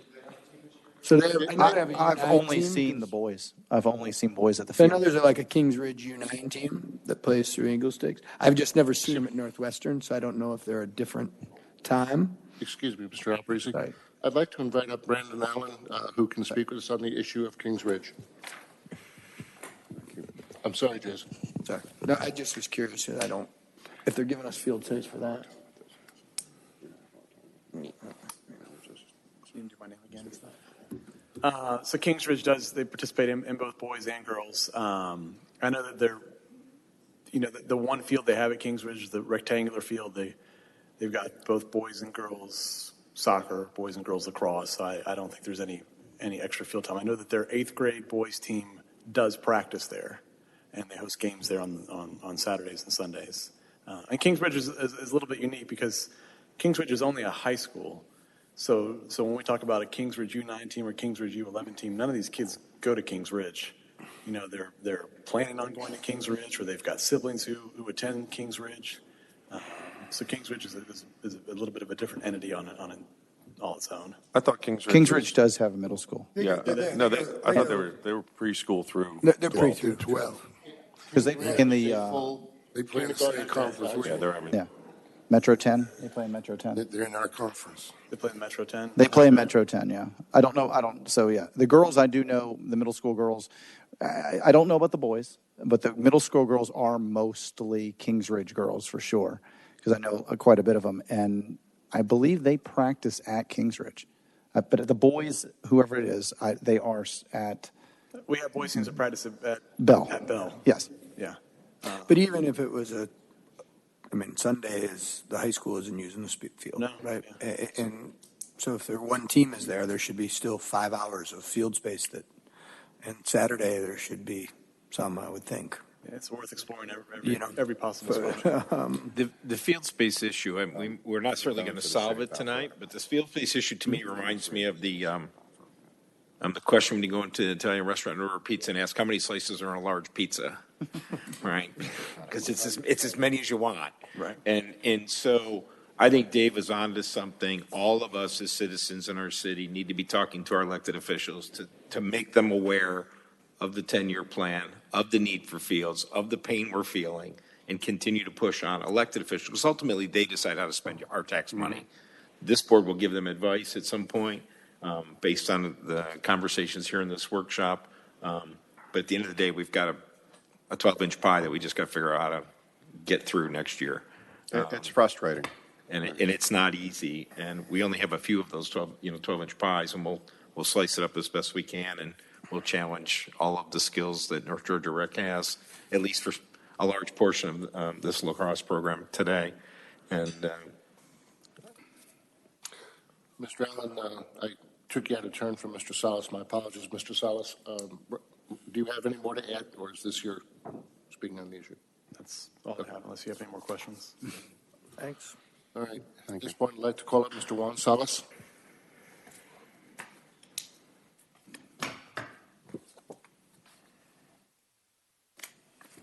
Juan Salas, 125 Roxbury Road, Milton, Georgia. So a couple things I want to touch on. The best thing about the Hopewell program right now is we have 229 kids that are 6 years old and under. So out of those age groups, that's the largest number ever in the history of the program from the numbers I have. So when you extrapolate out, what you would say there is this program's about to get huge, right? It's not those numbers mean that if you were to look out, you would say you could put 15 or 1,800 kids in this program if that growth stays the same from the small kids up. And that's really been our focus. Is we're a little bit different. I hear some of the conversations that are going on here with these guys, and I'm all for volunteers and I love people, but Hopewell's a recreation program, right? We're driven by recreation youth baseball, not by do we win Cambridge state championships. That's not our goal. So our goal is to affect the local youth and teach them this great game and teach them to love and enjoy it and all the things that go with it. So that's kind of a little bit something that I think is a little unique from all the conversations that I heard here. I don't know about all these other programs. Oh, we got Kings Ridge, we got that. That's not what we do. What we do is we serve the community of Milton and any surrounding residents that want to be a part of a great program. So that's our goal. From a field perspective, another thing I heard that's a little bit different with us, and Jim will test this, give me a field that I can use and I'll use it, period. So it's not, oh, that's not good enough for me. That's not good enough for me. Oh, we don't care. Give us a field and we'll use it. And we'll max it out, more importantly. So the BUMC is a good example. We went over there. The bleachers were rotted out. The nets had holes in them. The batting cages were down. And probably most people around here would say, oh, we're not going to use that. That's terrible. And Sean Michael can attest to this because he was out there at the beginning. So I went out there with my own two hands, and I built those bleachers. I put the batting cages back up. So instead of saying, oh, we're not going to use this because it's not good enough, what I'm saying is you give me space, and I'm going to use it, and if it's usable. So the challenge with Hopewell Middle is lights. You put lights on it, we'll max it out. It would be nice to have direct access parking to Hopewell Middle School. There is an easement or whatever it's called there. I think it would be cool to explore that. There is space, I think, where you could say we could use this for parking. That would make that field more accessible for families. It's particularly suited for younger players. It's very difficult for younger players, 5, 6-year-olds and their families to get all the way out to Hopewell Middle School. So we're still using it, and as soon as the daylight savings kicked over on a weekday, we're maxing that field out. Today I was over at Hopewell Middle. We weren't able to use BMC because of the Holy Week, so we had to move a game over there. My team had practice there. We practiced on the rectangular field. So, I didn't say, oh, we don't have space. We used a rectangular field, and we did the best we could with it. So it's none of these situations are ideal, but I think the point that everyone's making is from that turf field, the biggest use it would be for us is early on in the season we had a couple rainouts. We put 8 teams per field. So instead of telling those teams, hey, go home, practice is canceled, we put 8 teams per rectangular field, and we were able to get all the practices in on those days. So it's not like we're going to use that field and say, oh, we're going to put 1 team on it. We put 8 teams on it. And the reason that's important is because if you take a little piece, those fields are huge. They're a lot bigger than a baseball field. If you take a little piece of that field, you can do throwing, you can do ground balls, you can do pop-ups, you can do all the things you can't do in a batting cage. And we also work with Winter Baseball Academy, and we pay to go indoors, and it costs us approximately $300 every time a practice is canceled. That's something we changed in the program since I've been here. It's very expensive for us, but at least gives them a batting cage to use. I talked to Tom several times, and I'm always the guy looking for a way to do it, right? It doesn't matter to me. I'm not looking for a perfect solution. I'm just looking for a solution. So the gyms were all taken up all the way through March. So I said, give us a gym, give us anything. It just doesn't matter to us. We just want something to use. And so that's really where the conversation, I think, for the turf goes is, yes, it's another baseball field, right? So if we're over 1,000 kids next year and 1,000 kids in 2 years or whatever it is, and we're up to 1,200 kids, that's another field that we can leverage for baseball. What it also allows for our families is several of our teams had no field practice before their first game because every field practice was rained out. So that's not a good experience for a family. That's not us as a community serving that young child trying to play baseball. That doesn't help them with success. Yeah, they had some hitting practice, but they never worked on ground balls, never worked on throwing. There's just no place to do it. So by allocating a turf field to say, okay, in the spring, when baseball is its biggest, we're going to allocate this turf field to baseball at some certain amount on a Saturday and whatever, maybe some weekdays or however that works out. Then if it's canceled, we can take all the baseball teams and say, okay, go to turf. And now they can use the turf fields. So that's really what, I look at it as kind of, we had 3 weeks there where pretty much every baseball event was canceled. And we could all work together. I know those guys go into grass, and like I said, what I really heard is we have other fields available. We just don't want to use those fields. That's what I heard. Whereas what I'm telling you is I really don't care. Give me anything. If you guys would have seen BUMC when we took it, and Jim called me and said, hey, what about this field? And I went and looked at it. I said, love it. Give it to me. We'll take it, So that's just kind of my perspective. I have a little bit different perspective. I'm looking at it as saying, how can we give people the best experience? I want the lacrosse kids to have a great experience too. And I think it would be great for us all to work together to say, okay, if we had a rain out, there were several times during rainouts where I look at the schedule. Okay, there's a team here, there's a team here. Definitely the fields are not being maxed out, the rectangular fields. Okay, they weren't being used efficiently. They were not maxed out at any capacity. And I said, well, what if we could move this team here and move this team here and move this team here? Answer is no. I don't know who that went through or what the conversation was, but just the answer is no. So what you're telling is, okay, the 600 baseball kids that are going to practice today, go home, you're done. And these fields that are open today that are inefficiently, that from when I look at it from a scheduling perspective, they're overlapping practices. It doesn't make sense. There's all these gaps in the schedule. If we just merge some of those groups together and said, hey, guess what, guys? It rained today, which we all got to work together today. So that means all the football teams are going to use this field. All the lacrosse teams are going to use this field. That would work fine for me. So I think there's all these solutions that we can have, whereas right now it's just like a black and white. This is the way it is. So that's just the way I look at it. You guys have any questions for me, and I'm happy to answer them. Have we ever looked into the fields that are just up Birmingham Highway that are just in Cherokee? Sandlots. What's that? The sandlots. No, not the sandlots. The ones. Smart tents. Smart tents. Yeah, we haven't looked into those, but I don't know. I don't know if just across those two fields. It's not going to work. That's not going to work. It's not going to work. Yeah, I don't think that would be an We'll option. discuss it offline. Okay, no, that's fine. Yeah, I just knew there was fields and they weren't that far. So,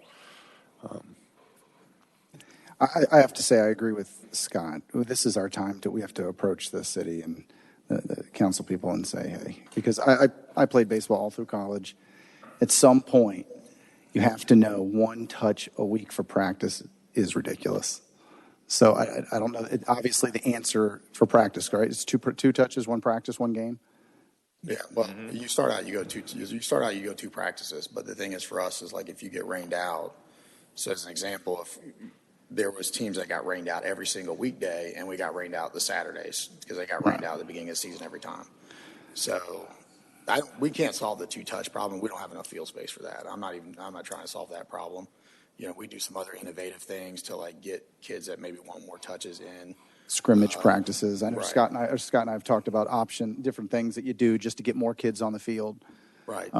This is, I think what I'm trying to say is this is definitely the time we need to push for more fields.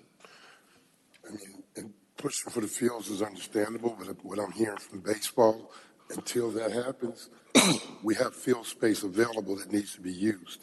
So that, pushing for fields is fine, but what do we do to utilize the fields that we have now that aren't being used? And again, everybody's not going to get on a $1 million turf field all the time. It's not going to happen. And if you mandate practice at another facility, it's either you practice there or you lose your space. Period.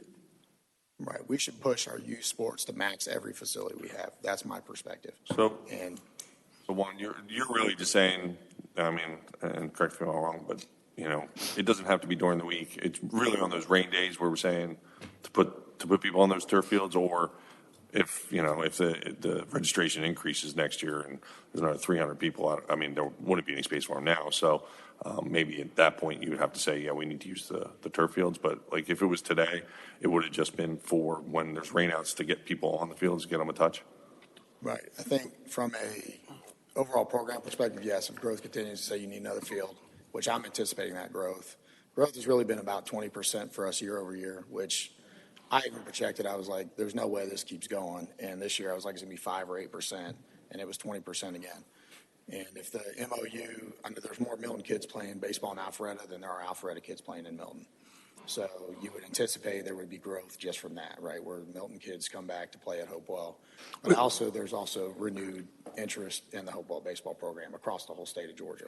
So when you go, I go to a lot of tournaments, and, everybody comes up to me, even other park directors, and say, what are you guys doing? What are you doing differently? Why are we not growing and you guys are growing? Tell us some of the things you're doing. So I think, with the whole surrounding area, Cherokee, Forsyth County, and, the kind of Alpharetta to Roswell corridor, anybody that can get to Hopewell, they want to play at Hopewell right now. And that's just kind of where the program's headed. So I think you're going to see growth where people are willing to pay the non-resident fee, and then you're going to see growth where Milton residents are now starting to come back. Because to be honest, as we closed down, we reopened, there was a lot of frustration. So there's a lot of history here, right? The things that happened that kind of constrained the initial growth. And now the growth's taken off, but there's still a lot of people that are just now starting to come back that are Milton residents that would prefer to play out of Bell, that are just now coming back.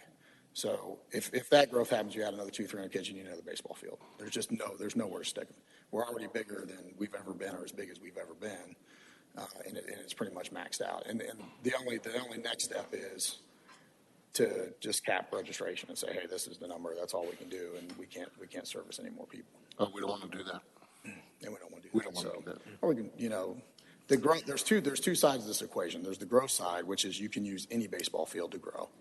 There's the rain out side, which is when we get those early weeks, particularly in February, because we start early February, right? We start first weekend in February to that kind of mid-March where it just rains. How can we get baseball kids on the field? The kids are in the program that are paid to be in the program that want to, work on their skills and get better. How do we get them on the field? And that's where the turf field could come and help us. But I think it's challenging if you don't already have it pre-allocated, if I'm being honest. But if we could look at it collectively as a group, and I know we had the scheduling meeting before, and we could all sit together and say, okay, what do you guys really need? How much capacity is there? How many players do you have? How many teams do you have? How much time do you need? And then sort of, all work together. That would be optimal, in my opinion. Have we done that before? We've had scheduling meetings as a group just to talk about fields and how we use them, but we've never had any, how many teams do you have? What space are you going to use? We've never had meetings like that, no.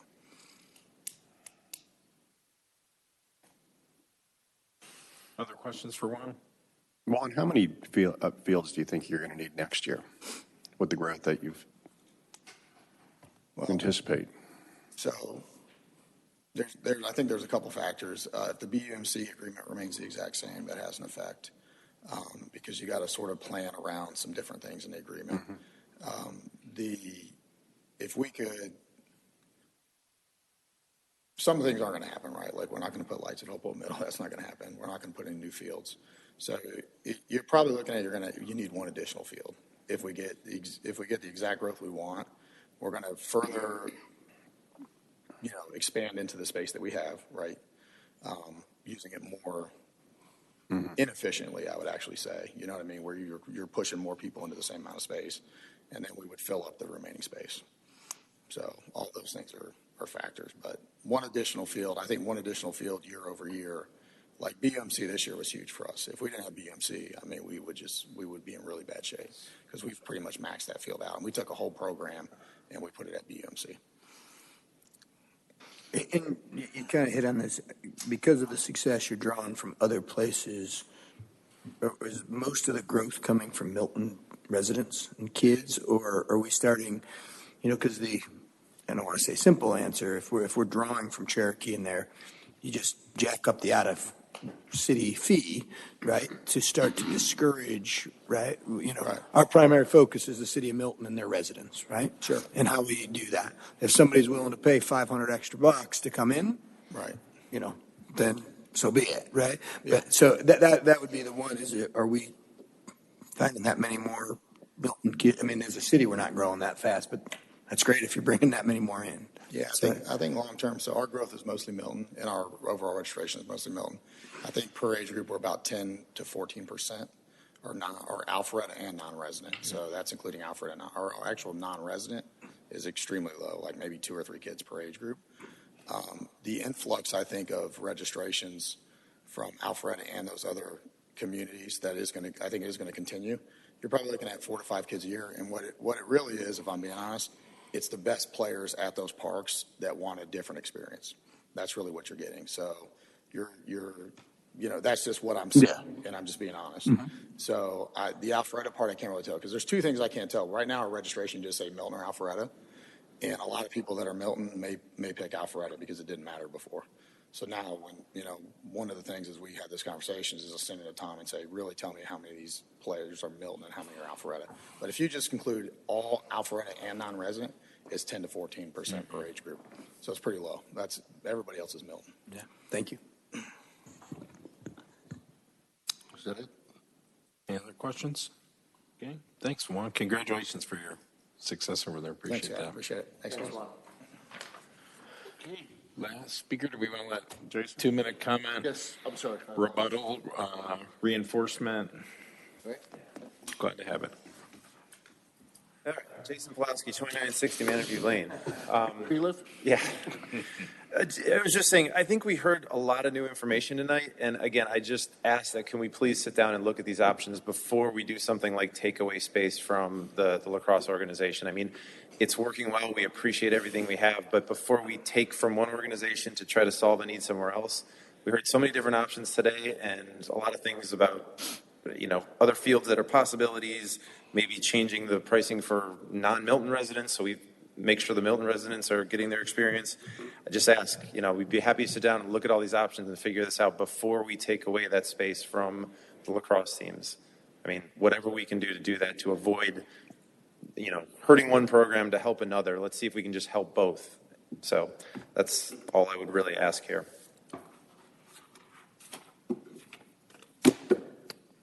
Getting less questions every time I stand. I'm getting good at this. All right. Thank you. Thank you. Anyone else? Scott? Anyone else? None for me. No, I mean, Yeah, come on, Brandon.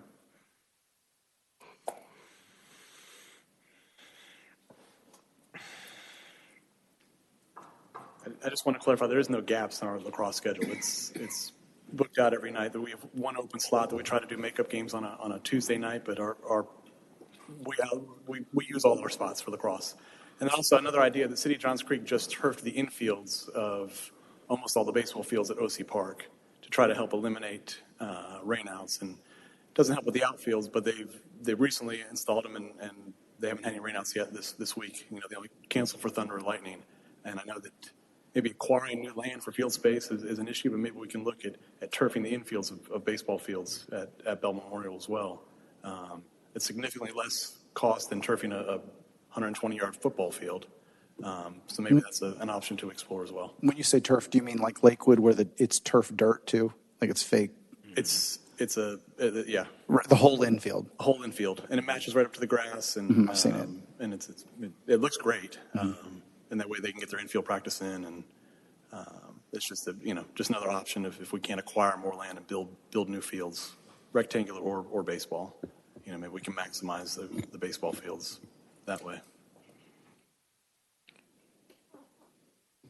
I have a question not related directly to you, Brent. The allocation of turf field space, girls lacrosse versus boys lacrosse, do they get a fair share of turf field use? I would rather someone else respond to that. Girls get 4 out of 30 spots. Fine, as long as we get it. Excuse me, Mr. Winston, could you come up to the microphone, please? All girls' games are on turf, so Correct. it's more just the practice Yeah. practice slot. Yeah, the practice slots, I think there's 33 slots each practice field, 5 days a week. So that's 30 between 2 fields. Girls get 4 of those spots, but we're happy. It's for the older, unless maybe some of the youth, but we put all our U9 and everybody together on grass, really high density. The other thing about the school fields is those schools use those fields all day long. I mean, they have at those elementary and middle school, they use recess. High schools don't. So they get a lot of wear during the day too. So then you go out and put teams on them. You put boys out there that are really getting on it. That's a lot of, wear on a grass field. But So, Dave, for clarity, your games are on turf. All of your practices are on grass. except, we get 4 out of 30. 4. So all of our younger teams. What's the breakdown for the boys? All of their practices are on turf. All practices. Yes. And games? And games. Unless they travel. I don't know if they travel. They might have some away games on grass, but I think pretty much all games are on turf. Well, thank you for using the grass fields. Yeah. Anyone else? Any other comments on? Yeah. So, again, I want to reiterate that we're not taking space away from anybody. We're saying, let's use the grass space that we have today. That's the first thing I want to say. Is never in this idea to me is it like, if there was no other space to use, I'd say, you know what, don't give us the space. But knowing that there's other rectangular fields that are grass that we can use, that's where I'm saying, well, let's go fill those spaces up. Once we fill those up, then let's come back and revisit it. Gaps, for the gap conversation, this was a Saturday I'm talking about, okay? This is a text from Tom, by the way. 11 o'clock, bell 1, 12:30, bell 1, 1:30, bell 1, 2:30, bell 1, 3:30, bell 1. Bell 2, 1 o'clock, 2:30. That day I asked for one thing. I said, can we move the 1 and 2:30 over to bell 1? And then we have the entire bell 2 for the baseball program. No one has to get canceled. That day we canceled the whole program. Okay, that's what I mean by gaps. So that was a Saturday. That's a fact, actual schedule, February. Okay, February 23rd. So that's the only thing that I can attest to is that was an actual experience where we tried to reach some sort of compromise to say, hey, can we use this field? There was huge gaps on the schedule where it looked like you could just marry 2 over, and then you could accommodate an entire baseball program for that day on that one field. So that's just my one example. So I wanted to give you guys some actual, so I'm not just making it up. I wanted you guys to have a good example. Just want to understand that one. The field was not being used, or it was being used? The field was not being used in the morning or the afternoon. So there was basically 2 practices on that one field. And then there was a series of practices with a gap on the other field. And it was like a half-hour overlap. So what I was proposing to do was move those practices over, and then we would fill that entire field up for the whole day. Right. And then we would fill the other field up. And, the difficulty for us as a program is, so if I end up giving Sean Michael his 9 to 10 a.m. slot, which we actually ended up doing this later in the season because it was just the rainouts were so bad. But, now the 9 to 11, they got to go out and practice. And then from 11 to 3, none of those guys got to practice. And then from 3 to 6, all those guys got to practice. So there's kind of an equitable, thing that goes on. You guys know this from being around youth sports, right? Where the parents start to look around and they talk to so-and-so at school or whatever. And they're like, well, we practiced. We went over and practiced on the turf field. Well, why didn't we get to practice on the turf field? There was other days where I went out there, and again, these are just examples because this is a workshop, and I want to give you the information. And I was told so-and-so field's being used, or I was given a schedule, and I went out there with my team, and it was like, we're just going to do whatever we can do, right? We're going to use the concrete, we're going to use the cages, and we'll just make it work.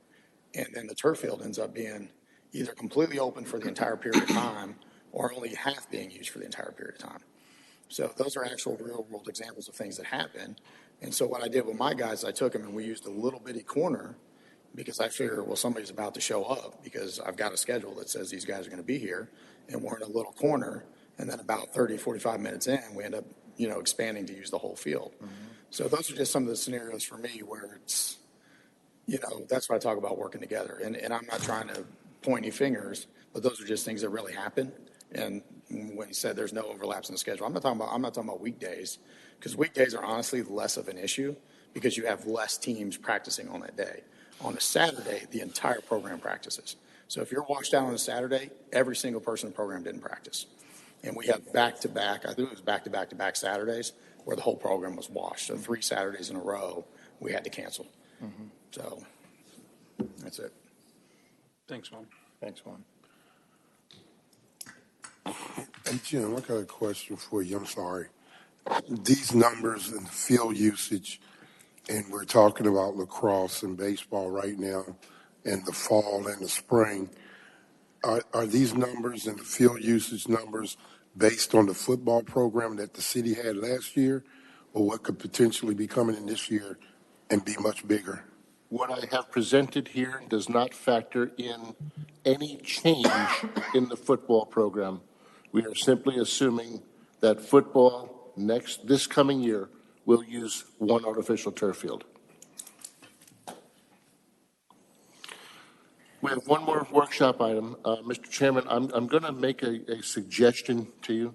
I believe this next workshop item can go fairly quickly, but given the late hour and the fact that I personally dragged Mr. Salas off the field where he was coaching to be here tonight, I'm going to ask that you, as a board, give consideration to, at the conclusion of the next item, and we move into regular meeting, that we suspend all discussion except for item 9B, the grandfathering request, and that we defer everything else to the next month's meeting, all of which we can get done.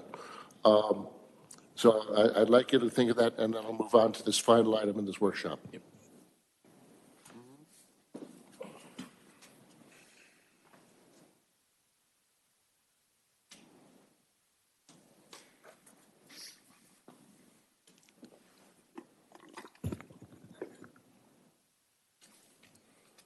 John, can you put me on the...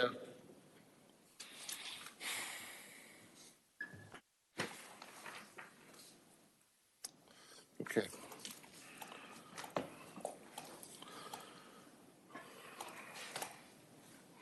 Okay. Where did that come from?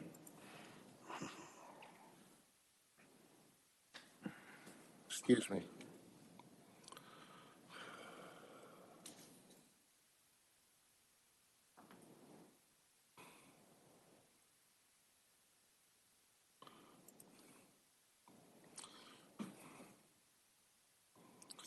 Okay.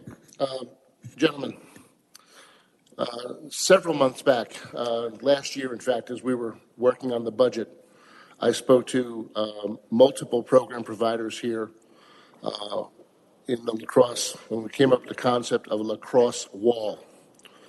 The wall is to be 25 foot long, 13 foot high, and 10 inches thick.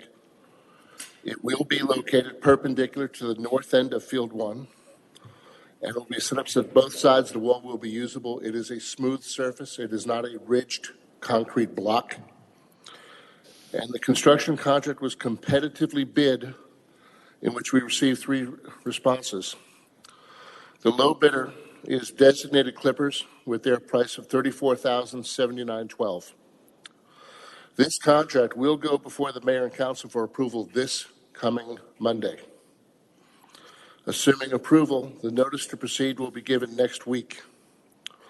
Construction is expected to start the week of May 6th, and it's expected to take 10 days to complete, weather permitting.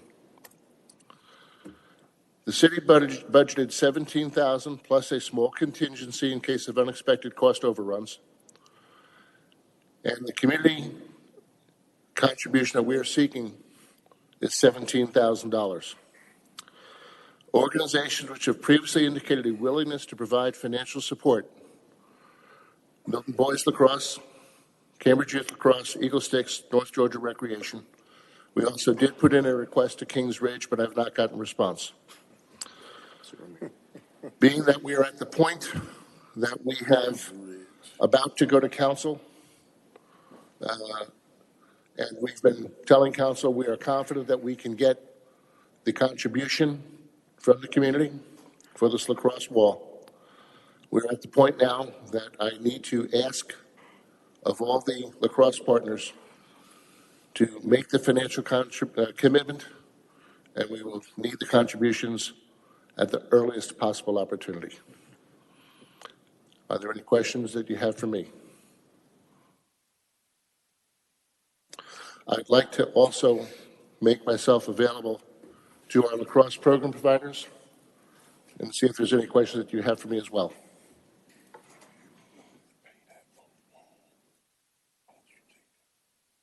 I don't have a more graceful way to do this. I need some money. So we're going to do this church style. I'll give you your hat. Gentlemen, I'll wait till we close that meeting. I do need to speak to each of you. I need to be able to go before council on Monday and say we got this. I can come up with that to me. Should have told them that. If there's no other questions, anyone have a question for me? This is real. You've asked for it. We're working to make it happen.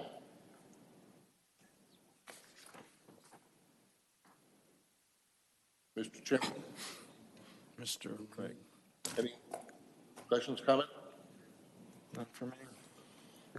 Is your expectation each of them is going to come to you individually with their commitment? That's what I'm hoping for. I'd rather not put an individual, I've tried very hard to not single out individual people, and I'm not comfortable just assessing. We've got people who are using these facilities. This is a terrific asset that was not planned for, but it will help improve the lacrosse experience. And I'm working on faith here.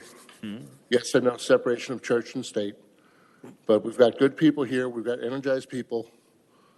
I will also let you know that for other type projects, Hopewell Baseball is also helping and contributing for things, obviously not to the lacrosse wall. We've gotten a lot of help with them with the, no, baseball is not going to contribute to the lacrosse wall, no. Mr. Salas has also indicated his support for projects that the city is doing in support of baseball. So we are reaching into all the organizations for asking for their assistance. I think you summed it up well. This is an opportunity for partnership, so well, you guys can have that conversation, I suspect, offline for hand pressing and wallet squeezing. With this, Mr. Chairman, this concludes all the topics that were intended for this workshop. Awesome. At this point, if you wish to restructure the rest of the meeting, that would be a decision of the Parks and Rec Advisory Board. So this concludes the workshop. So I want to again thank the Parks and Rec Board, Jim, staff for their efforts with guiding the conversation today. I want to thank everybody in attendance today on behalf of lacrosse, on behalf of our board, as well as for baseball, to speak out about the issues that we discussed in the workshop. They're important issues as it relates to youth sports. It is an issue. At the root of it is field space, allocation of field space, and organization, but it starts with fields, and it's an issue that we're struggling with in the city, and you're all feeling it. Your parents, your families feel it, and we've all seen it coming. So it's now time to continue to move the conversation forward. I would encourage everyone who's watching, listening, or who's here today to talk to your elected officials. If you don't have a conversation with them, it's a good time to start. Always look for a reason to talk to an elected official. This is one. So I would encourage you, as we all do, to continue that conversation. But thank you all for being an active participant in today's meeting and giving us all your time. So I thanks for that. And we'll close the workshop portion. If the Parks and Rec Board is okay, I'd entertain a motion to amend the agenda to move to new business item 9B as the last item on today's agenda. Make a motion that we amend today's agenda and move directly to 9B. Motion by Ron. I'll second it. Second by Dave. All in favor? Aye. Aye. Next item, Jim, 9B. I wanted to say something to the people that came in here. Yeah. Thank you, guys. Jason Alberici and I talked about this earlier. It is really great that you guys, we all want the best for our lacrosse programs, and that's why we're here. I want to apologize. Some of our questions are direct and may seem, oh gosh, where are they getting to? And I know sometimes I can get like that, but we are on a board of only Jason and I are participating with girls in lacrosse right now, besides you guys out here. And the guys up here, I don't know. I mean, there's a lot of questions they're having. So we're asking questions that we may even know the answers to, but we're just trying to get them to kind of get there too, so that they don't have to have individual conversations all day long with us. So this was a really good event, I think so. I'm glad we had the workshop, and thank you for coming for sure. Okay, Mr. Chairman, we have under item 9B under new business a request, a grandfathering request for advanced level teams. At this point, I'd like to call Mr. Juan Salas.